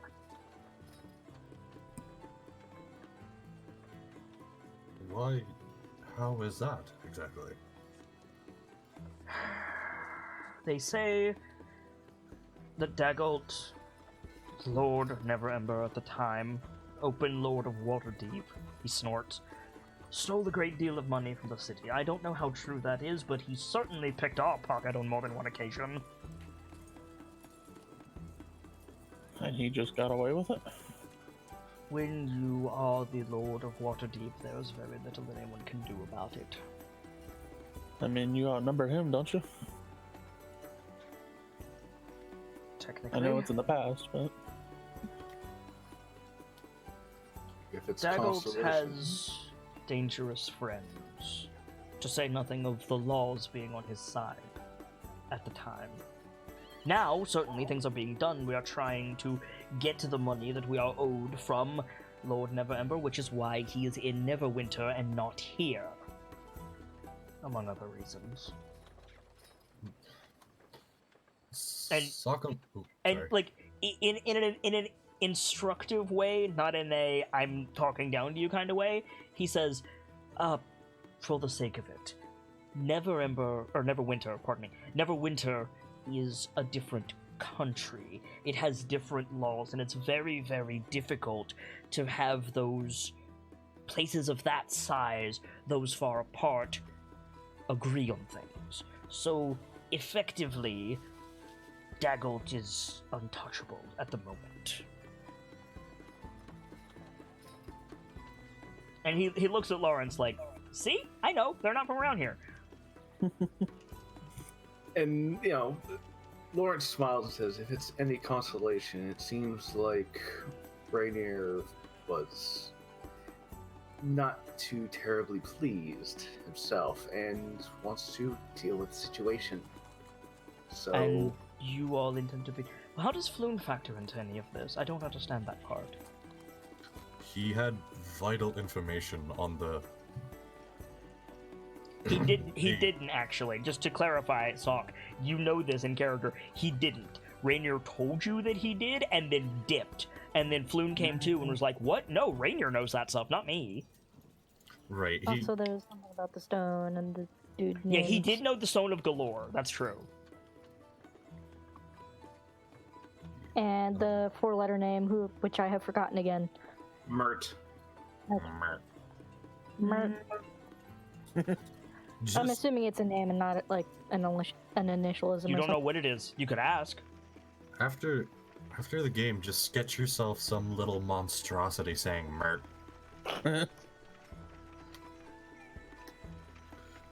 Unfortunately, Connie's not there to ask. No, but Sockum is. Sockum would what of the foods are still out? Is that like Everything you didn't need is still on the table. how much is there a good bit of the bread left too? Oh yeah. There was a tower of bread when you first came in. Sockum would like reach over, grab a bit of it, and like dip his finger through like whatever's thick but easily malleable. Like, Honey? well, honey's a little The chutney? sure. I don't know what chutney Or is. some sort of like... Chutney I need is like jelly with chunks in it. Yeah. Chutney works. Okay. He like dips his finger through it and writes MRT on it shows it to Avi long enough for him to like Monarchy. register it. Embrick, not Avi. Avi's in the other Or, room. right. It shows it to Embrick long enough for him to register, and then he squishes it to like erase the letters. Yeah. So he raises an eyebrow at you, and he says, "While I feel rather like a cloak and dagger wearing miscreant, I don't understand why you did that." Floon was rather adamant we never say the name. I suppose Of the old term... wolf? The old wolf? Mert the Merciless. It's the only Mert I know. By God, we have a lead. More than that, he's an advisor to Lord Silverhand. Is Lawrence is probably cringing, like, oh shit. Laurel does he Laurel do- Silverhand is like, I believe he's the leader of the Harpers. does Oh, does fuck. is Oh, there no. is there a way for those of the public to reach him? If you have a great deal of coin or an appointment, yes. And assuming how this city is, the nearest appointment is next. Whatever the furthest month people here uses. It's a bit beyond the reach of Avi and myself, but Durnan might be able to help you. No. Looks at Lawrence, no. Looks at Rockham, no. No. Why not? What did I say? Darnan's been good to us so far. Yes, but can you imagine what he'll demand for that? Likely he'll Yeah. want you to pay your tab. Probably. Also, that you sit down and stop yelling. So, Yeah. Connie, We're settled up for the moment. I have a question for you. Shoot. If you let him, Avi will dress you. Maybe not that. He's Oh. at least going to offer you a tiara. Oh, tiaras are cool. Oh, I need to draw that. Princess Connie! It's one of those tiaras with like the little dangly jewels. Oh, that sounds Nice. So as Salgam is like, no, fuck you, you're cool, fuck you. You like turn and point, and Avi like is standing in the doorway, and you're like pointing at Avi. Avi's standing there because he just walked in, and he says, "Am I interrupting something?" Points at everyone again and then points back to Avi. No. Quite. I would like to present to all of... He chuckles. I would like to present to... I hope I get this right. The KnightLites, Miss Constance Seargate. And he, like, turns and, like, ushers you into the room. What do you look like done up, Connie? Oh, goodness. She's got the wing eyeliner. She's got like blush on, but she's also blushing for real. There's like purple under the blush. You're red. So he probably used the same paints he uses on Embrick. So you've got like gold and black makeup on. Nice. Oh, that sounds pretty. She's got the tiara on. Like, on one hand, she's loving it. On the other hand, oh no, everyone's looking at me. Pierce, keep it in your pants. Oh, I mean, no. Lawrence would probably shoot Stock a dirty look for that one. I mean, it's funny. I mean, Funny, yes, but like jeez. Embrick That's- and Avi are both applauding. Just FYI. So like, Yeah, I'll join in with the applause. I mean, yeah, Lawrence is golf clapping. Absolutely. okay. So Connie, yeah, like the word Nubian princess crosses my mind in terms of the makeup. I think Rock has a little bit of that damn thought in his head. He didn't know Connie could look like that. And then it hits you. Oh wait, fuck, her hood is down. Oh. Rock. Mm-hmm. I mean, Lawrence would probably just shoot Embrick a look like, not having an issue with this? I think he meets your eyes, and the response you get is like, I'm a fucking fire god. What am I gonna do? Like, At that point, it's shrug. No one's drawing swords, so I'm okay with that. so kind of you're like Embrick like gets up and has you sit down at the head of the table. But You look why? very good. Sitting there, I'm confused. And then Avi, while you're confused, Avi goes, "Who's got room for dessert?" Sockham raises his hand, full well knowing he doesn't. Yeah, I'm really fine Say with that. dessert. So Lawrence looks a little bit doomed. Embrick is standing in front of Avi, and he mouths to all of you, "You want this?" And, Yeah, like, Lawrence is still gonna raise his hand. He knows he's doomed, but he's still gonna raise his hand So because Avi disappears into the kitchen. He it's comes back a Avi's little bit later with one of those like wooden stained platters, and on it is a perfect circle, pre-sliced of baklava. Why? Baklava? Oh no. Puff baklava. pastry, sugared walnut spread, perfumed rose and cinnamon. I will link you the recipe after the game, Gamsey, because oh my god, it is something. I've had it once in my life, and I've loved I have it, and had good can't find it baklava again. and I have had bad baklava, and they are different dishes entirely. Okay, real talk. I can legitimately feel my heart in my chest right now. You're welcome. You're welcome. Yeah, can we just subtitle this episode as "Everyone just doesn't suck through"? No. See, because I am, as usual, 3 steps ahead of you. The title of this episode is "Where the Heart Is." Okay, well played, Fox, as always. This looks incredible. Oh, and It's honey. Honey is incredible. also prevalent in baklava. Because of course it is. I think it makes sense because of like the influences that I'm drawing on for Kalimshan. I think it makes sense that there's a little bit of like gold foil on it too. Nice. Like that weird edible. Yeah. I've heard that it's actually really good on certain things. It doesn't taste at all. Yeah. It's just a cultural decoration. It's a yeah.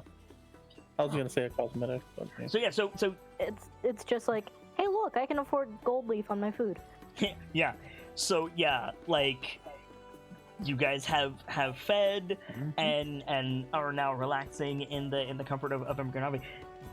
Avi is here now if you guys need to direct anything at him. Oh, right. Weren't we gonna ask him about the ghosty problem? True. Shoot, what was the name? Yeah. Avi. Avi. I keep confusing them and I'm starting to hate myself. It's so easy. Embrick, Ember, Fire Guy. Avi, Wavy, Water Guy. Okay. Master Avi, I have a request. So you say Master Avi, and he looks at you, and he looks at Lawrence like, what? And he holds his hand up. Lawrence will immediately be facepalming the second year's master. He holds his hand up. I don't know Sorry. you that way, my good sir. It's a matter of habit. A show of respect out of pure habit. I apologize. So the issue is, I don't know what the Kalimshan honorific system is. Otherwise, I would have him correct you. But I don't know what it is. Google? I think since this would be more casual than anything else. Yeah, I think you would just use his name. Yeah. Yeah, in my case, special thing because You're I'm the an apprentice. Yeah. You're the apprentice and adopted son. Let's be real. Right. Right. Everyone else, it's just use the name. Yeah. So I think he just holds his hand up. He says, Avi. He does that thing where he cups his mouth and he clears his throat and goes, right, of course, I'm sorry. Avi, we have a request of you. He looks down at the food like, haven't I done enough? He doesn't say anything. He's like, of course. You've already done so much of it for us, and it pains me to ask this of you, but we cannot afford a priest, and we have need of one with the ability to clear out, shall we say, a possession. An exorcism. It might be a bit beyond me. To clarify, It's more of a haunting than a possession. Ah, The old bartender still manages his customers. what shall do you we want me say. to do precisely? We don't If- know. We were just told you might be able to help because we're at a bit of a loss about what to do about a ghost. We were going to have me try to communicate with it because I'm tend to be the most charismatic of us. That's necromancy. Well, no, it's a proper, right, Pierce? It's just a ghost, right? That's not necromancy. Avi like nods at you like, no, that's certainly necromancy. How would you recommend dealing with it? I shot it, but didn't seem to do much. That depends. Do you? I The was just going most to. expedient answer would be to kill it again, but if well, it's a bit barbarous, don't you think? A bit, We don't. close. I don't want to kill it. I want him to find freedom, or accept us. To speak with the dead is a necromancy. And Embrick like nudges him, and Avi sighs. I can help you for a small fee. How much? And he like he's this close to saying how much do you have, but propriety doesn't let him. And Embrick nudges him again, and he sighs, and he says, can you ensure my safety? To the best of my ability. Sockham does. And Lawrence firmly nods. Sockham does this like clatters his sand on his chest hard as he can. I shall not let a thing touch you. Unless that's the point. I think Embrick, making eye contact with Sockham, just extends one finger and pokes Avi, and Avi just breaks immediately. Avi's just like holding his side, laughing. And he says, I'm not much interested in angry spirits, you understand, but give me a night to sleep and pray. Tomorrow, we will not speak of this, but I will help you. Speak of what? And she kind of taps her nose. He nods. Oh, by the way, anybody who wants to can take some leftovers, put it in your pack. It's only going to be good for a day or so, but it'll count as rations. Leftovers. Okay with that. Yeah, totally take it. If you can find a way to preserve it, there's enough food left over for easily all of you again. If you want to take some to the Yawning Portal, they'll probably pay you for it. Just saying. That feels a bit. Yeah, that's I'm just gonna take some for like me and Carol later. There tonight. is not storage here for the, like, they won't give you their bowls and platters and cutlery and stuff, Yeah. but the food, there's not space. So, like, it's got to get eaten. Yeah. Sockham. I probably have something. If there's some left over, Sockham definitely snags a couple of those nut berry cheese things. Okay. Yeah, totally. They'll give you some, Anything like, in my- cloth, they'll give you some, like, cloth napkins to, like, wrap stuff up in. No problem. That works. Grape leaves. Ah. Also, I'll take grape some leaves, yeah. bread and meats and stuff. So Avi says, in the meantime, I would very much like to know all about you. Each of you. Oh, it I mean, pains me. Ask questions Oh, and I'll answer. boy. So yeah, I think the last shot of the episode is Lauren saying, "Oh boy," and then Embrick just slowly reaching for the sitar, and we see Sockham inhale, and then we cut to credits.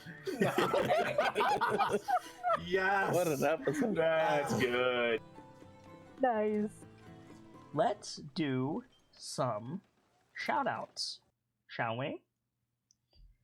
Man of the hour, Guy Gamzee, start us off. Ladies and gentlemen, my name is Guy Gamzee, and let me say, the mind is a terrible thing to waste, so if you ever need help coming up with ideas, I'm the man to call on. Let me waste my mind for you. I may not be able to give you a good idea, but I can certainly give you inspiration. And, You can certainly give them a bad one. and you can almost always find me in library, and if I'm not there, you can certainly tag me by all means. Cheers. Or Did you have fun tonight, Gamzee? Oh my god, yes. Glad to hear it. Our illustrious Dusk Bro had to dip out for familial obligations, but you can find his information there on the screen right now. Pierce is a good friend and a good player. Excuse me. Unfortunately, not going to be around next week because his work schedule is a bit up in the air, but we're grateful for the time that he is here and hope that he had fun too. As always, Delta, whoop, my screen didn't change over. Delta is also away. He'll be back next week, at least I know. He plays Brayden here. He plays Mathar on Saturday nights for Silver and Steel. Also a good dude. Check him out over at these places. He likes to play Warframe, likes to play Destiny, likes to get new people involved in those games, so definitely hit him up if you want stuff for that. Gracie, you're on deck. Hey, I'm Brett Jamila, aka Gracie.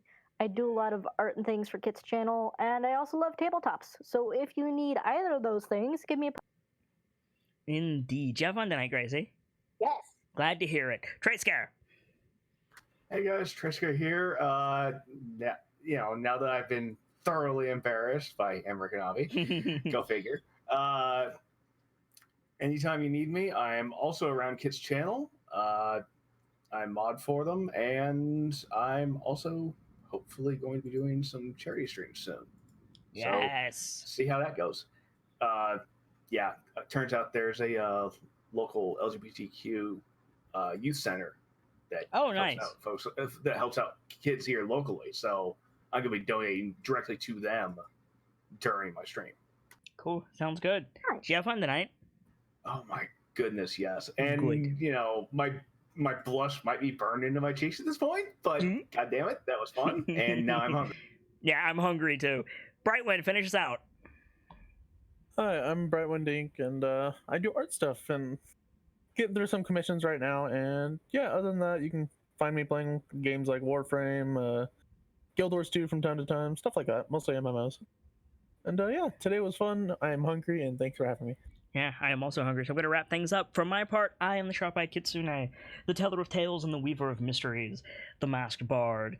This is a channel that is always devoted to lore and storytelling, world-building, role-playing, and discussions of those things.